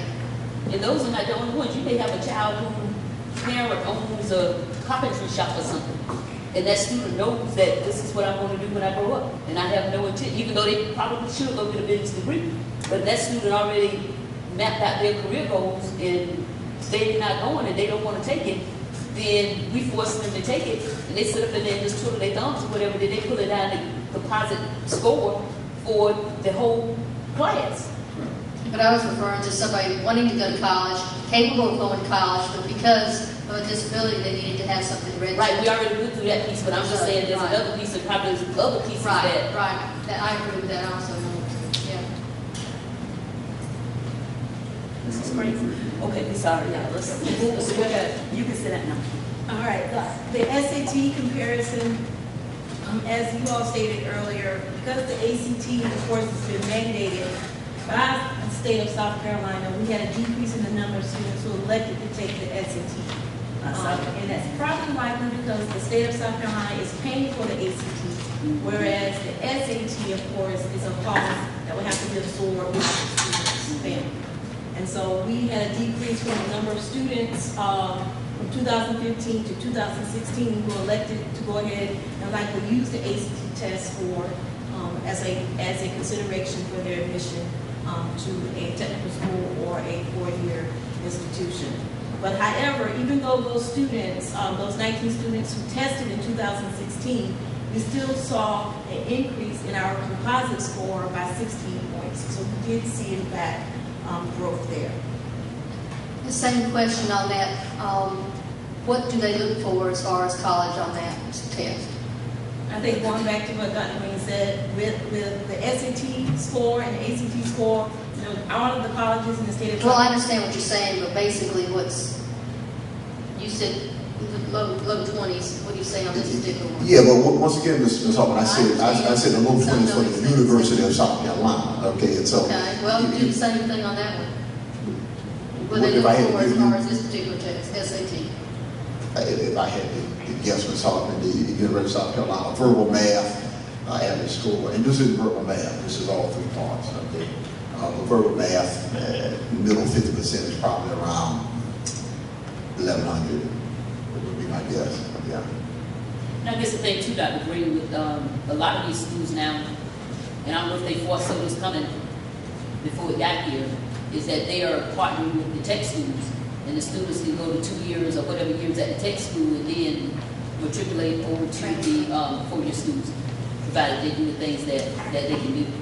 So, and something else, Ms. McDaniel, you make an excellent point. A lot of bridge programs right now, where you have students who may go to a Minutes Tech before transferring to University of South Carolina or a Piedmont Tech before transferring to Clemson.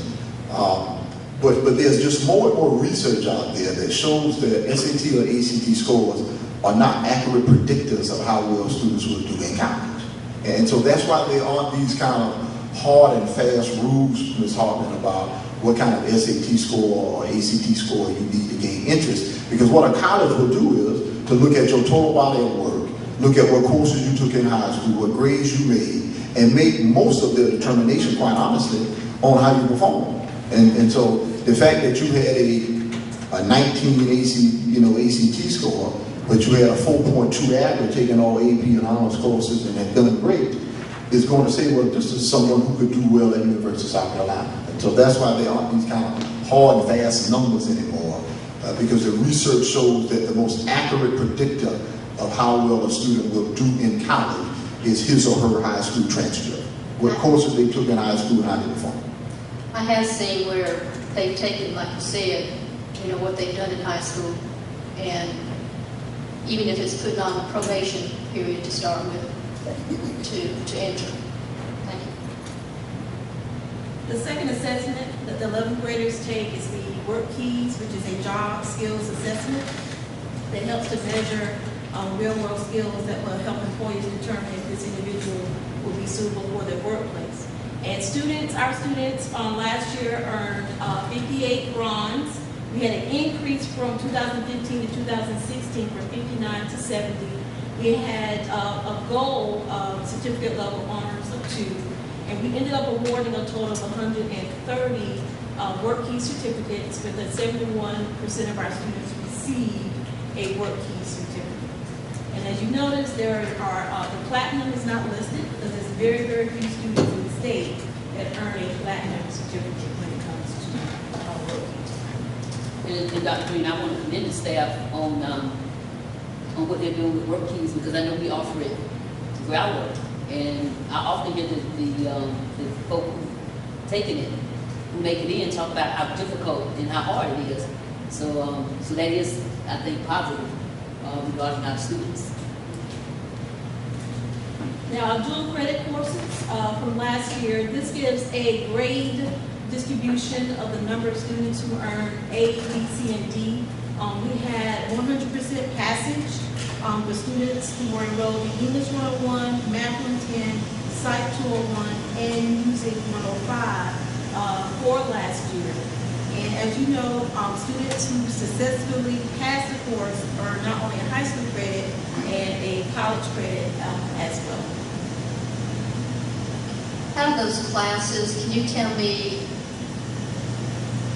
how many students or about as far as or what classes that the STEM programs students are taking? And I can speak to that, Ms. Hartman. And so what has happened, Ms. Hartman, is a very good thing for our entire institution. The STEM program really developed a partnership with Midlands Technical College to bring the dual courses to Fairfield Central High School. But those courses have not been exclusive to STEM students. And so, for example, in Math 110, because my daughter's in Math 110 this year, there are probably 22 kids in that class, and there are probably, maybe a little bit more, 22. There may be 25 kids in that class. Probably 19 of them are STEM kids. And so you may have 4 or 5 of them who are kids who aren't part of the STEM program, but who are still leveraging that opportunity. And so that's what we're seeing is, even though this STEM initiative made it available at Fairfield Central, it's now being made available to students across the entire student population. Another question, if you're in the STEM program, which classes would be ones that you would have to take to get that 2-year associate's degree? Well, it's about 65 to 78 total hours. Okay. And so, the STEM kids, Ms. Hartman, depending on what cohort they're in, would have probably taken all of these courses at some point in time. Okay, yeah, all of these courses, because they'll end up having to earn between 65 and 70 credit hours in order to earn the associate's degree. And so all of the programs that we end up bringing to Fairfield Central High School as dual credit options are courses that are necessary for STEM kids in order to achieve the degree. Even the music. Even the music. And so there are a certain number of elective courses, the same way we do at high school, that you have to take as well. You don't necessarily have to take the same electives. And so, for example, if the course of study says that you need to have, 10 hours of electives, you could do music, you could do art, you could do drama. I mean, there's a host of things you could do, but we partner with Billings Tech to determine what courses they are able to provide instructors for. Okay. This is a question I had last time.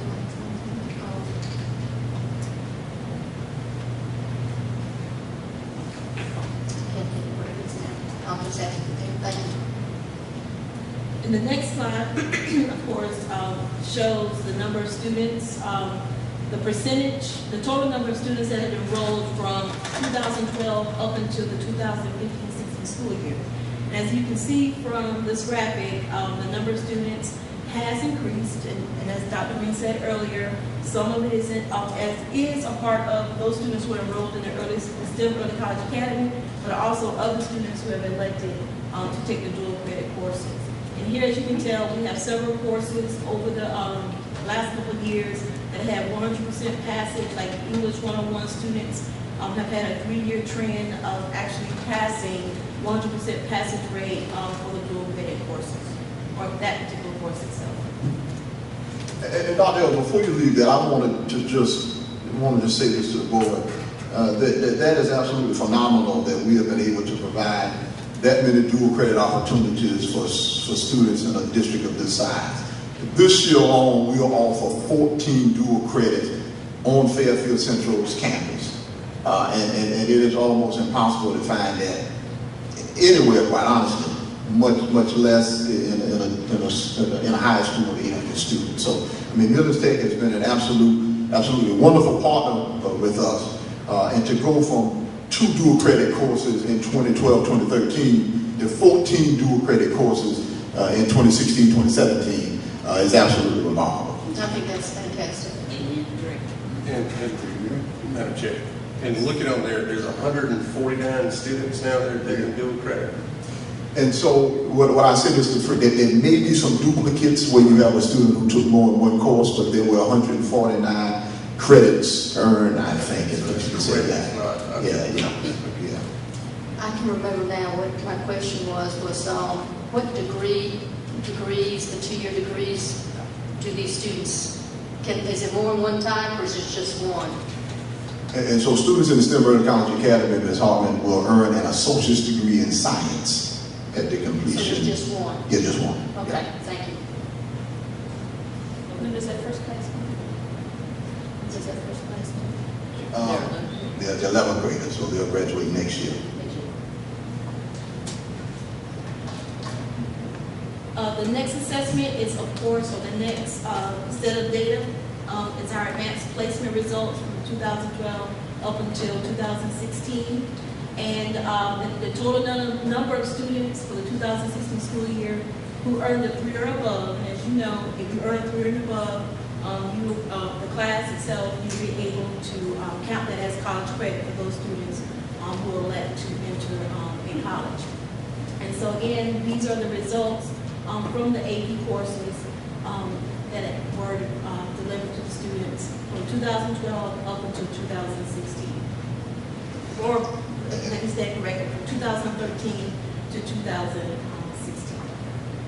And let me speak to this a little bit, Dr. Ellis.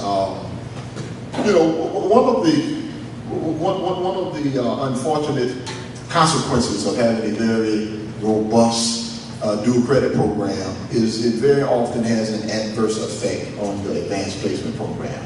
And so and we're making some adjustments to accommodate that. But what is beginning to happen is that students who take the compass assessment and who can qualify to take the dual credit courses are electing to say, I'm not going to do AP, I'm going to do dual credit because I know I can get the credit if I pass the course and not having the AP exam hanging over my head. Now what you get is students who aren't able to pass the compass assessment, who have primarily been enrolled in the AP courses. So you end up getting, in essence, not always your most academically prepared students who are going to take AP. Now they are electing to go and take the dual credit course. Now, we are making some adjustments to accommodate that, because we still want to have a robust AP program, but we're figuring out how do we still create an opportunity or an incentive for those students who are the most prepared students to take those AP courses, even though they are, they will be lean to doing the dual credit course. And so I use my daughters as an example. Now they are part of the STEM College Academy, so they would be taking the dual credit courses, but both of them qualified for Math 110 and English 101 through Middle Technical College based on the compass assessment. If they weren't a part of the STEM College Academy, and I had the option of saying, I'm going to let you take the Math 110, or I'm going to let you take the AP course, I'm going to say, I'm going to advise you to take the Math 110, because you know you'll get the credit at the completion of the course. Or take the AP English versus the English 101, I'm going to say take the English 101, because you know you'll get the credit. And so teachers, have always been concerned that the more you advance dual credit, you cause a strain or take away from the advanced placement program. And I don't deny that relationship does exist, but we have done some things this year that I think will yield some results. And so we are recognizing the strain that we're putting on the program, but are making some adjustments that I think are going to result in some better AP scores on next year. I don't see the amount of students on the AP courses on here. How many students took AP? 62 students took the AP exam. How many? 62. Now, a total of 71 exams were given. There's been a couple students who took more than one exam. Say that again? 72 total exams were actually given, because we had some students who sat for more than one AP exam.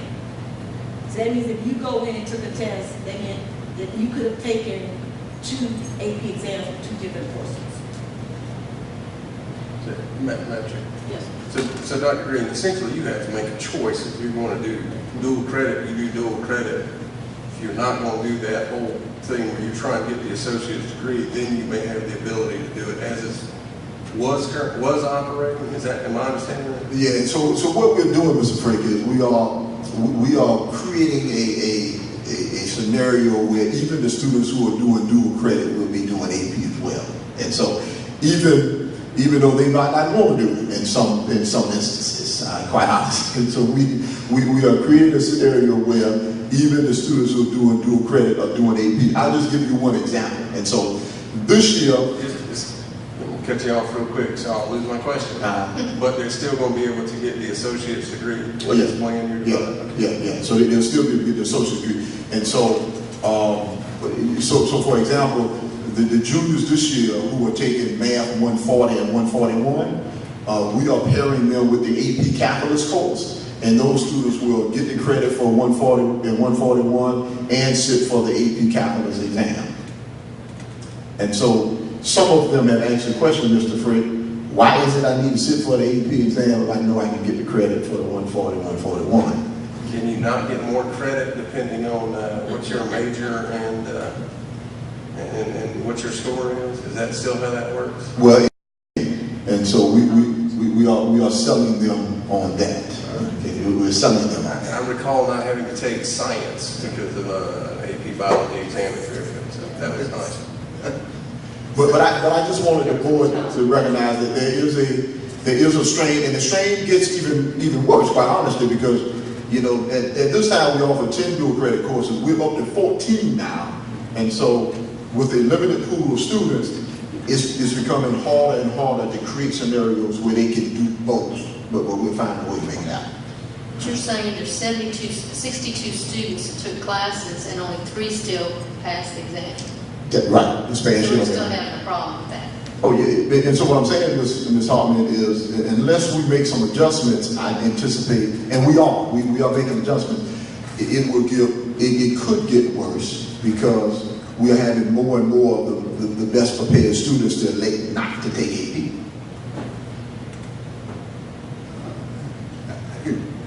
I have a little bit of a dilemma here with this because haven't we always said that if you college material, we encourage you to take the AP courses? Now they can go and get the credit without taking the AP courses. I've heard students say that they've had some struggles in school because of their experiences with AP classes when they get to college. My two grandsons told me about that. I'd be interested to know what happens to these students that's in the 11th grade now that's going to get these dual credit courses who are not taking AP when they get to college, if they're going to struggle with these courses when they get there, even though they've already got an associate's degree. When they get into these same courses that we got scheduled for AP, are they going to have trouble?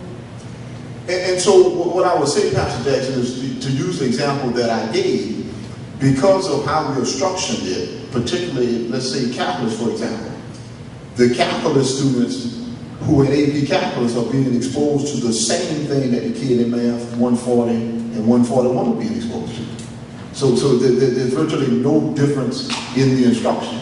You follow what I'm saying? Except one is technically enrolled in 140 and 141, and one is technically enrolled in AP calculus, yet we're going to have everyone sit for the AP exam. I also would like to follow up, because I've told you all this before. There is tremendous benefit in being exposed to the rigor of an AP course. And I had a conversation with a young lady earlier this year who made a 2 on the AP exam, went to the University of South Carolina, took the placement test in math, and tested out all of her math classes. And so when people say, well, was it beneficial to take the AP course? It was extremely beneficial.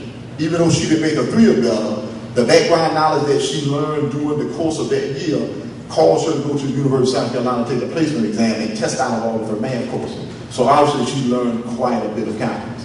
So there are inherent benefits to it, but the reality is, when you give students that choice, Pastor Jackson, you say AP exam with a test, dual credit, no test, 95% of the kids are going to say, give me dual credit, no test.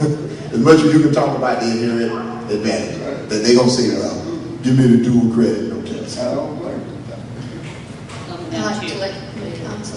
And Dr. Green, I'm glad to hear you say that, because that is, I have two contentions with the, well, maybe not contentions, but two issues with the, but two things with the AP.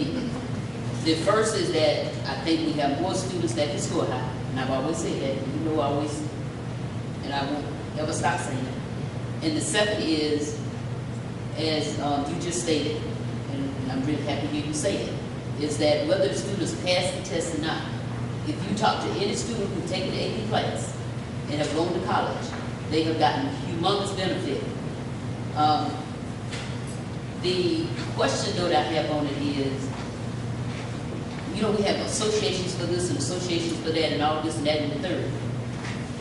Is there an association for the AP instructors where they can go, or have our AP teachers gone to some of the districts and communicating with them about what they're doing if their pass rate is higher than ours, that maybe they need to alter? I mean, it's not saying that they're teaching bad. This is what we learn from someone else, but if we maybe explored that, or could we explore that and see if that would help?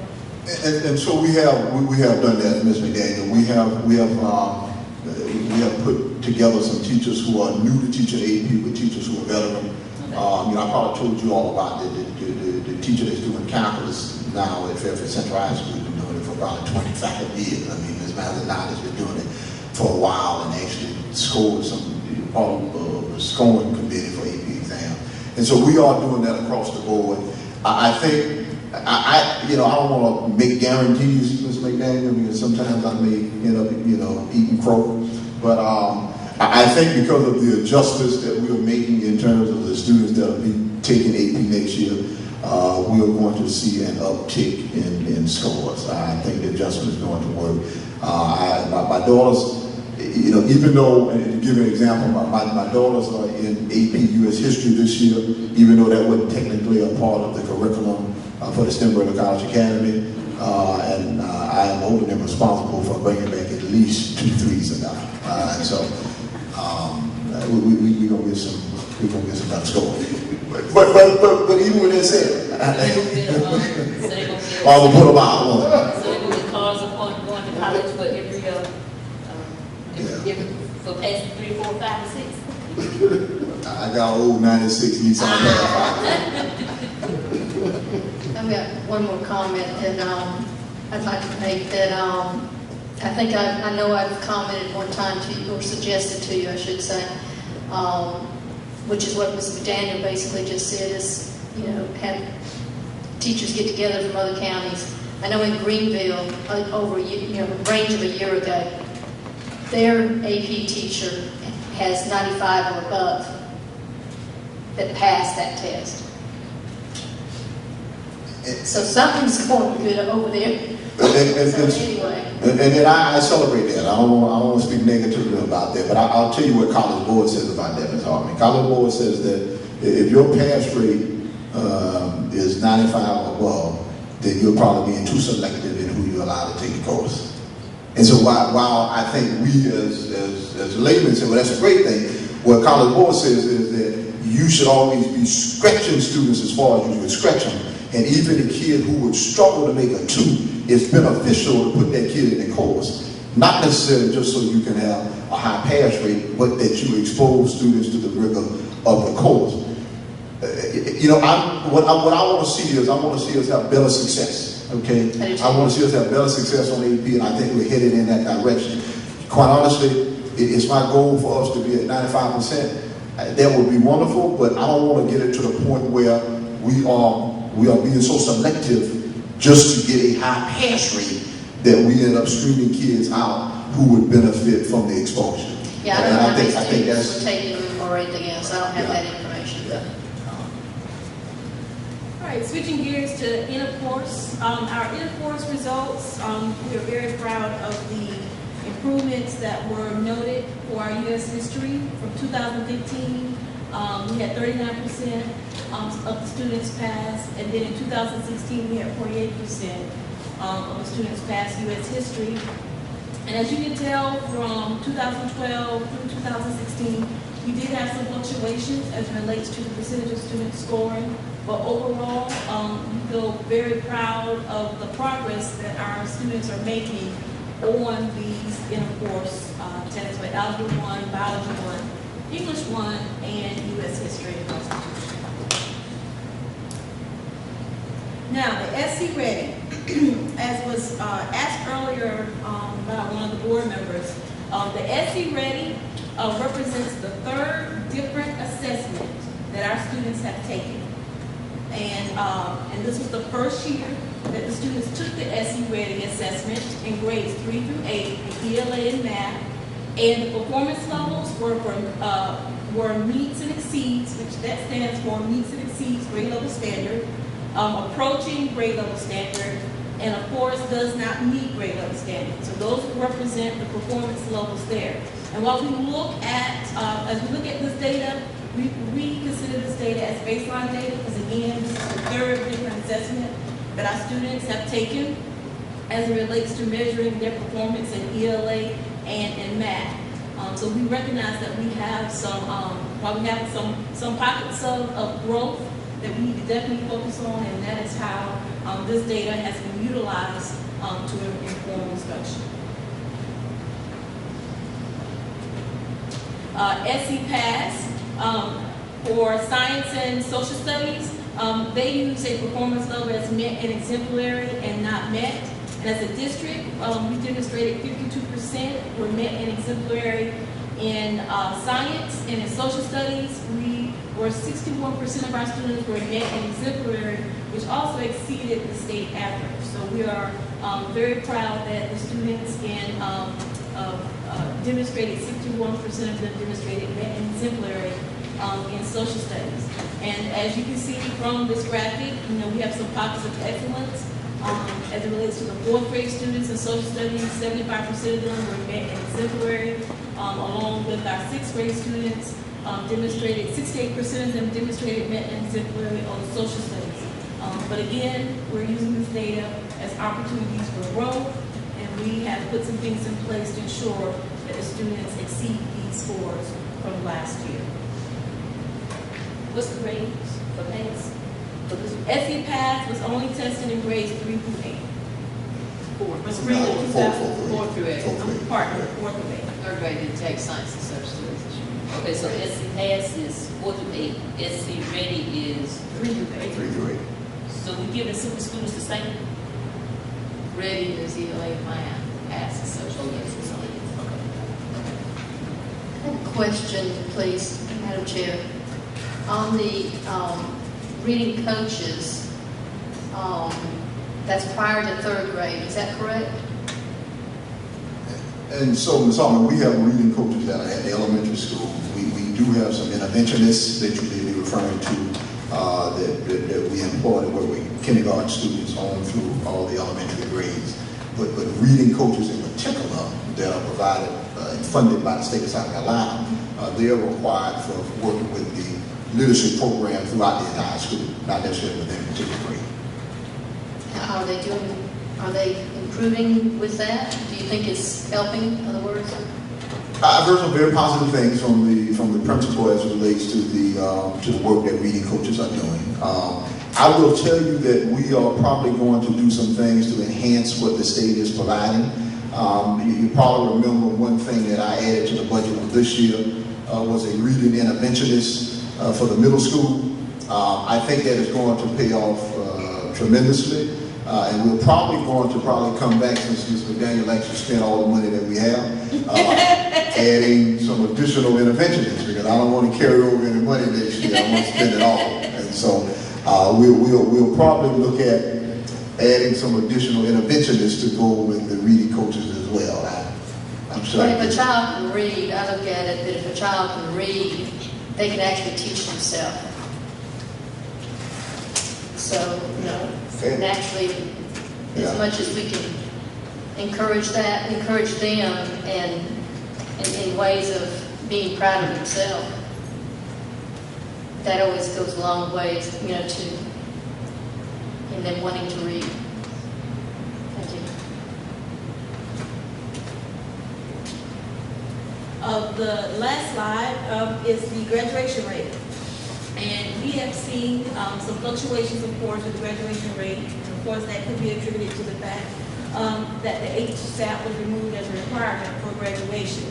Last year, 2015, we saw a 90.7% graduation rate, and we dipped just a little bit, 0.8 of a point, to 89.9% of our students graduated. And of course, a number of factors can possibly play into that. But again, we're still proud of the fact that 89.9% of our students graduated from Fairfield Central High School. One thing that I wanted to kind of bring to your attention. Dr. Before you do that, go ahead and pull that file up. And I want to just kind of prepare the board that the state of South Carolina has made some adjustments to the English 1 and Algebra 1 inner course cut scores. And so what has happened is, to make a long story short, they have gone back in and adjusted the cut scores to determine what would constitute a passing score.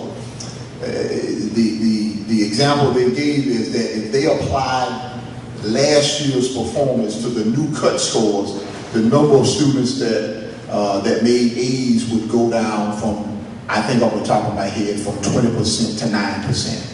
I think the number of students that made F's may have gone up from 12 or 13% to almost 20%. Even though we may have the same performance on our Algebra 1 inner course assessment next year, the scores may not reflect it because they are changing the cut scores for this year. And the explanation I got was the scores are more aligned to the new ELA and math standards. So I want to kind of prepare the board for that for next year, that we could see a dip in intercore scores as a function of new cut scores that are being applied. Is that something that you can do?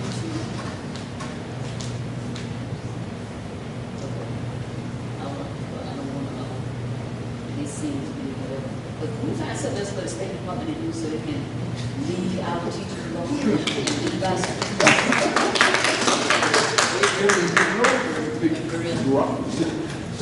It makes no sense. They let us do the pad ourselves. It went how many years? Then they switched to something else. Then they switched to something else. And then they want to know why. I'd like to ask a question on how do we get our graduation? How do you get it? How do you, is that how many graduated based on when they started high school, or? And so what the graduation rate is, Ms. Hartman, is that you look at the number of students that entered in 9th grade, and you compare that to the number of students that graduated with a standard high school diploma. Of course, you have to take our students that transferred to other institutions, but in a simple form, it is the number of students that entered in 9th grade compared to the number of students that graduated 4 years later, minus transfers. So basically, if you had 100 students in the 9th grade and 50 of them graduated, then the graduation rate would be 50%. Thank you. Okay, the data file that is here on our third touch panel, we decided to kind of pull, wanted to know, in comparison purposes, where were we as related to districts like us. Currently, our 2015 poverty index was 89.3. So we pulled those districts, or compared ourselves to those districts that were above the 89.3, 5% above or 5% below the 89.3, which is our poverty index for the 2015 school year. So, Fairfield, as you can see, is the highlighted column here. And one thing that I want to bring your attention to, and Mrs. Daniels, I'm going to give you the guinea pig, so come on up. So this is the audience participation part. I'm to sit too long, my legs hurt. You just moved it.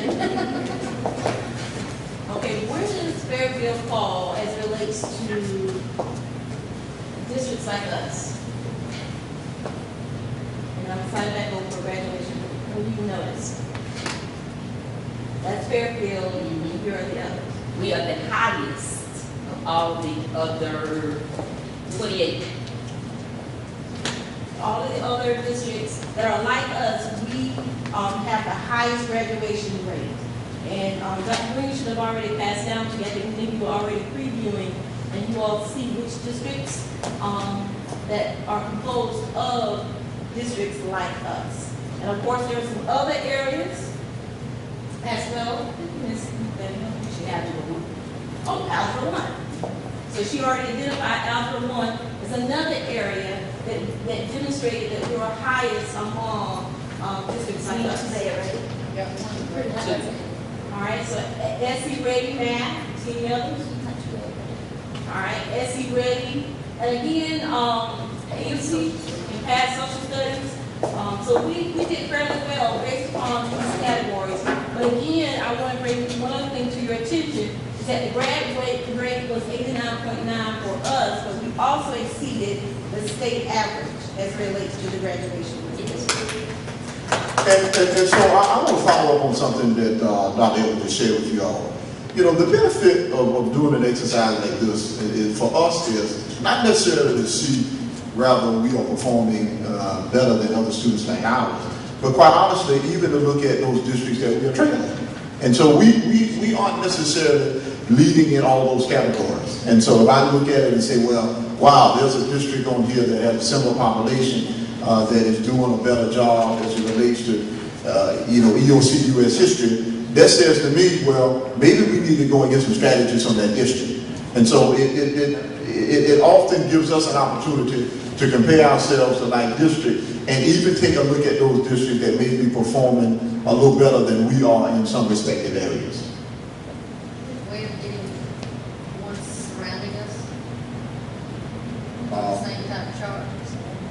Well, and of course you could. Yeah, you could get districts surrounding To you. get an idea of Yeah. where we are. Suggestion. Thank you, Ms. Hall. Well, this concludes my presentation. Are there any additional questions?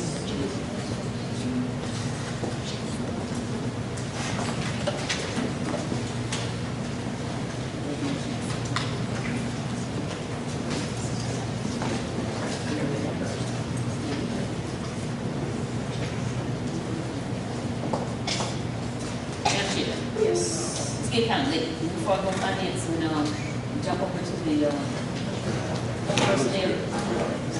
I think it's gonna be quick. We got an approval for a facility use. Facility usage request. We just make the motion to move on. That's something. Just okay. I know, Make the motion. Oh, she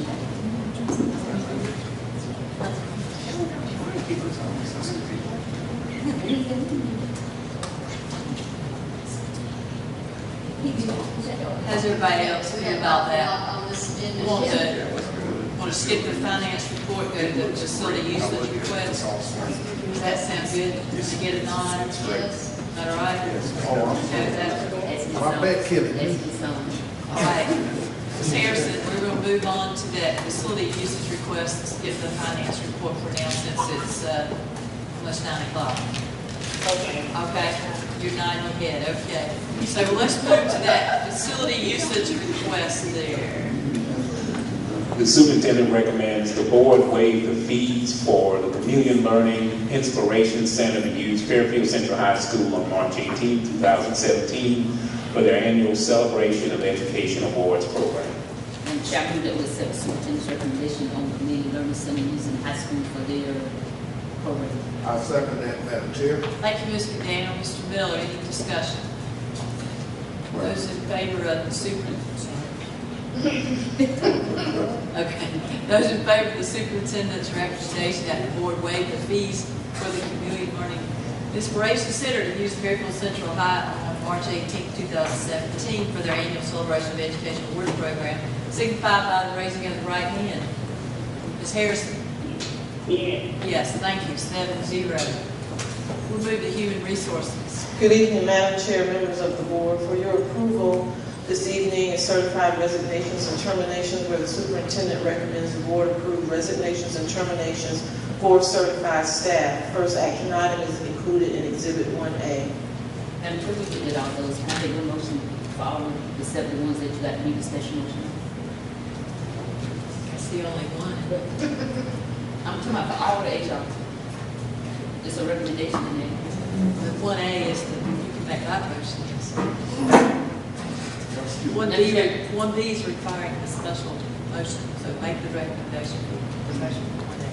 Madam Chair, I move that we accept the superintendent's recommendation on 1A. Second.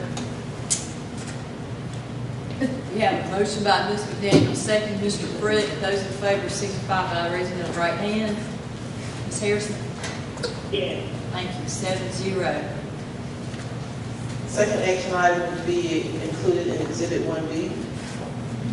Madam Chair, I move that a formal complaint be sent on behalf of the board of the State Board of Education requesting that appropriate action be taken against professional employees, Fairfield County School District employed 1, 2, 3, 4, and 5 in Exhibit 1B, whom pursuant to SC Code annotated Section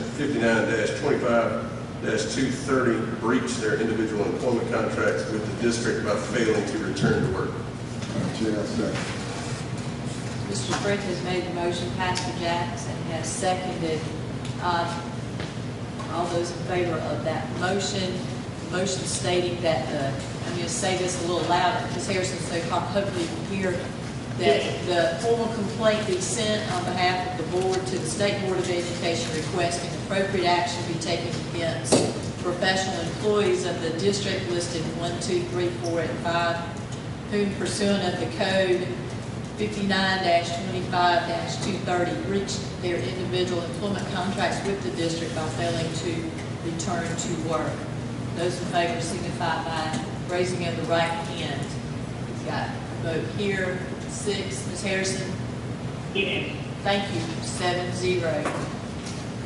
Recommendations. Next, HR item, certified recommendations, where the superintendent recommends board approval for recommendations for certified professional staff members. That's contained in Exhibit 2. Madam Chair, I make a motion that we approve superintendent's recommendation in Exhibit 2. Second. Mr. Frick has made the motion, Ms. McDaniel seconded that the board approve the recommendations for certified staff members in Exhibit 2. Those in favor signify by raising of the right hand. 1, 2, 3, 4, 5, 6. Ms. Harrison. Yes. Thank you. 7-0. Quickly to the board chair announcements. We've got the calendar of events there in the board docs for us. We've got the December legislative advocacy coming up. There will be super representation there. There's also the Fairfield High School Alumni Association reunion. Ms. Brown had sent an email today about those of us interested in the February state convention, and I think she'll leave some info back before the next meeting in order to adequately provide the opportunity to get that hotel booked on that. Yeah, we always try. So you'll get those back to her. Madam Chair, the parade, other than myself and Ms. Harrison, is anyone else participating? The one for the Alumni Association?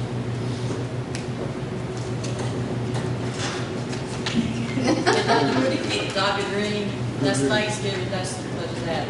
I maybe, depends on, I play on the band. We're trying to, we're trying to do something. So if I'm not with the band, I'll be Yeah, I think it, There'll be a meeting. yeah, that's what it was supposed to kind of to see, and Ms. Harrison, how do you go about it? Yeah, Ms. Harrison, knew anything about that or more about that? How do you go do it? Yeah,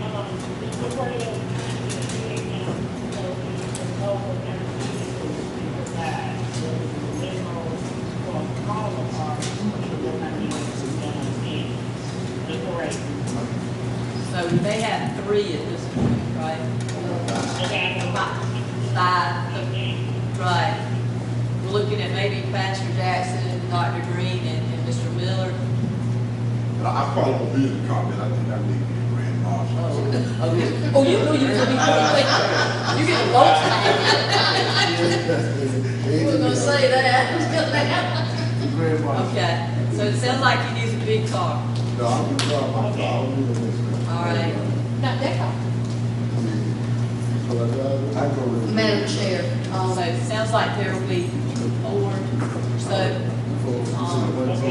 Okay, that's what it sounds like. 4 board members. A possibility there. All right. I know it's late on this night. We appreciate the staff staying. We appreciate the audit report. I just wanted to make one comment before you adjourn. Thank you. I appreciate the staff staying. Appreciate the report for the assessments. We know those were extra to get those put together. Appreciate the staff, Mr. Robinson, Dr. Green for leading that, the audit report being clean, and the report that we heard tonight on behalf of finance as well as HR, as well as C&I. We appreciate all of you and your, whatever you do, you know it's above and beyond. We appreciate you being here and your contributions to those children as well as the financial with all of that. Ms. Hart. I just want to make a reference to, we get the board travel is put on the agenda. Is there any reason why the employees is not? We've asked this before in the past. And so, yeah, But nobody else sees it, right? So you're saying, why is the side pocket, you mentioned the side pocket's not seen by, so you're saying everybody can see that? Yeah, public information. Okay, I didn't realize you could see one more that. question. Yes, Thank you. Madam Chair, I want to know who this young lady right here that can take notes and take pictures. Neat blooming over here in the corner? What?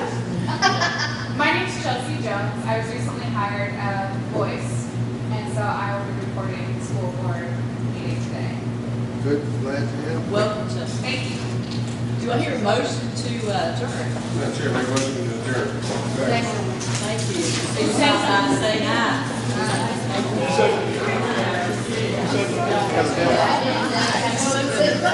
Might not be talking tomorrow about everything we had.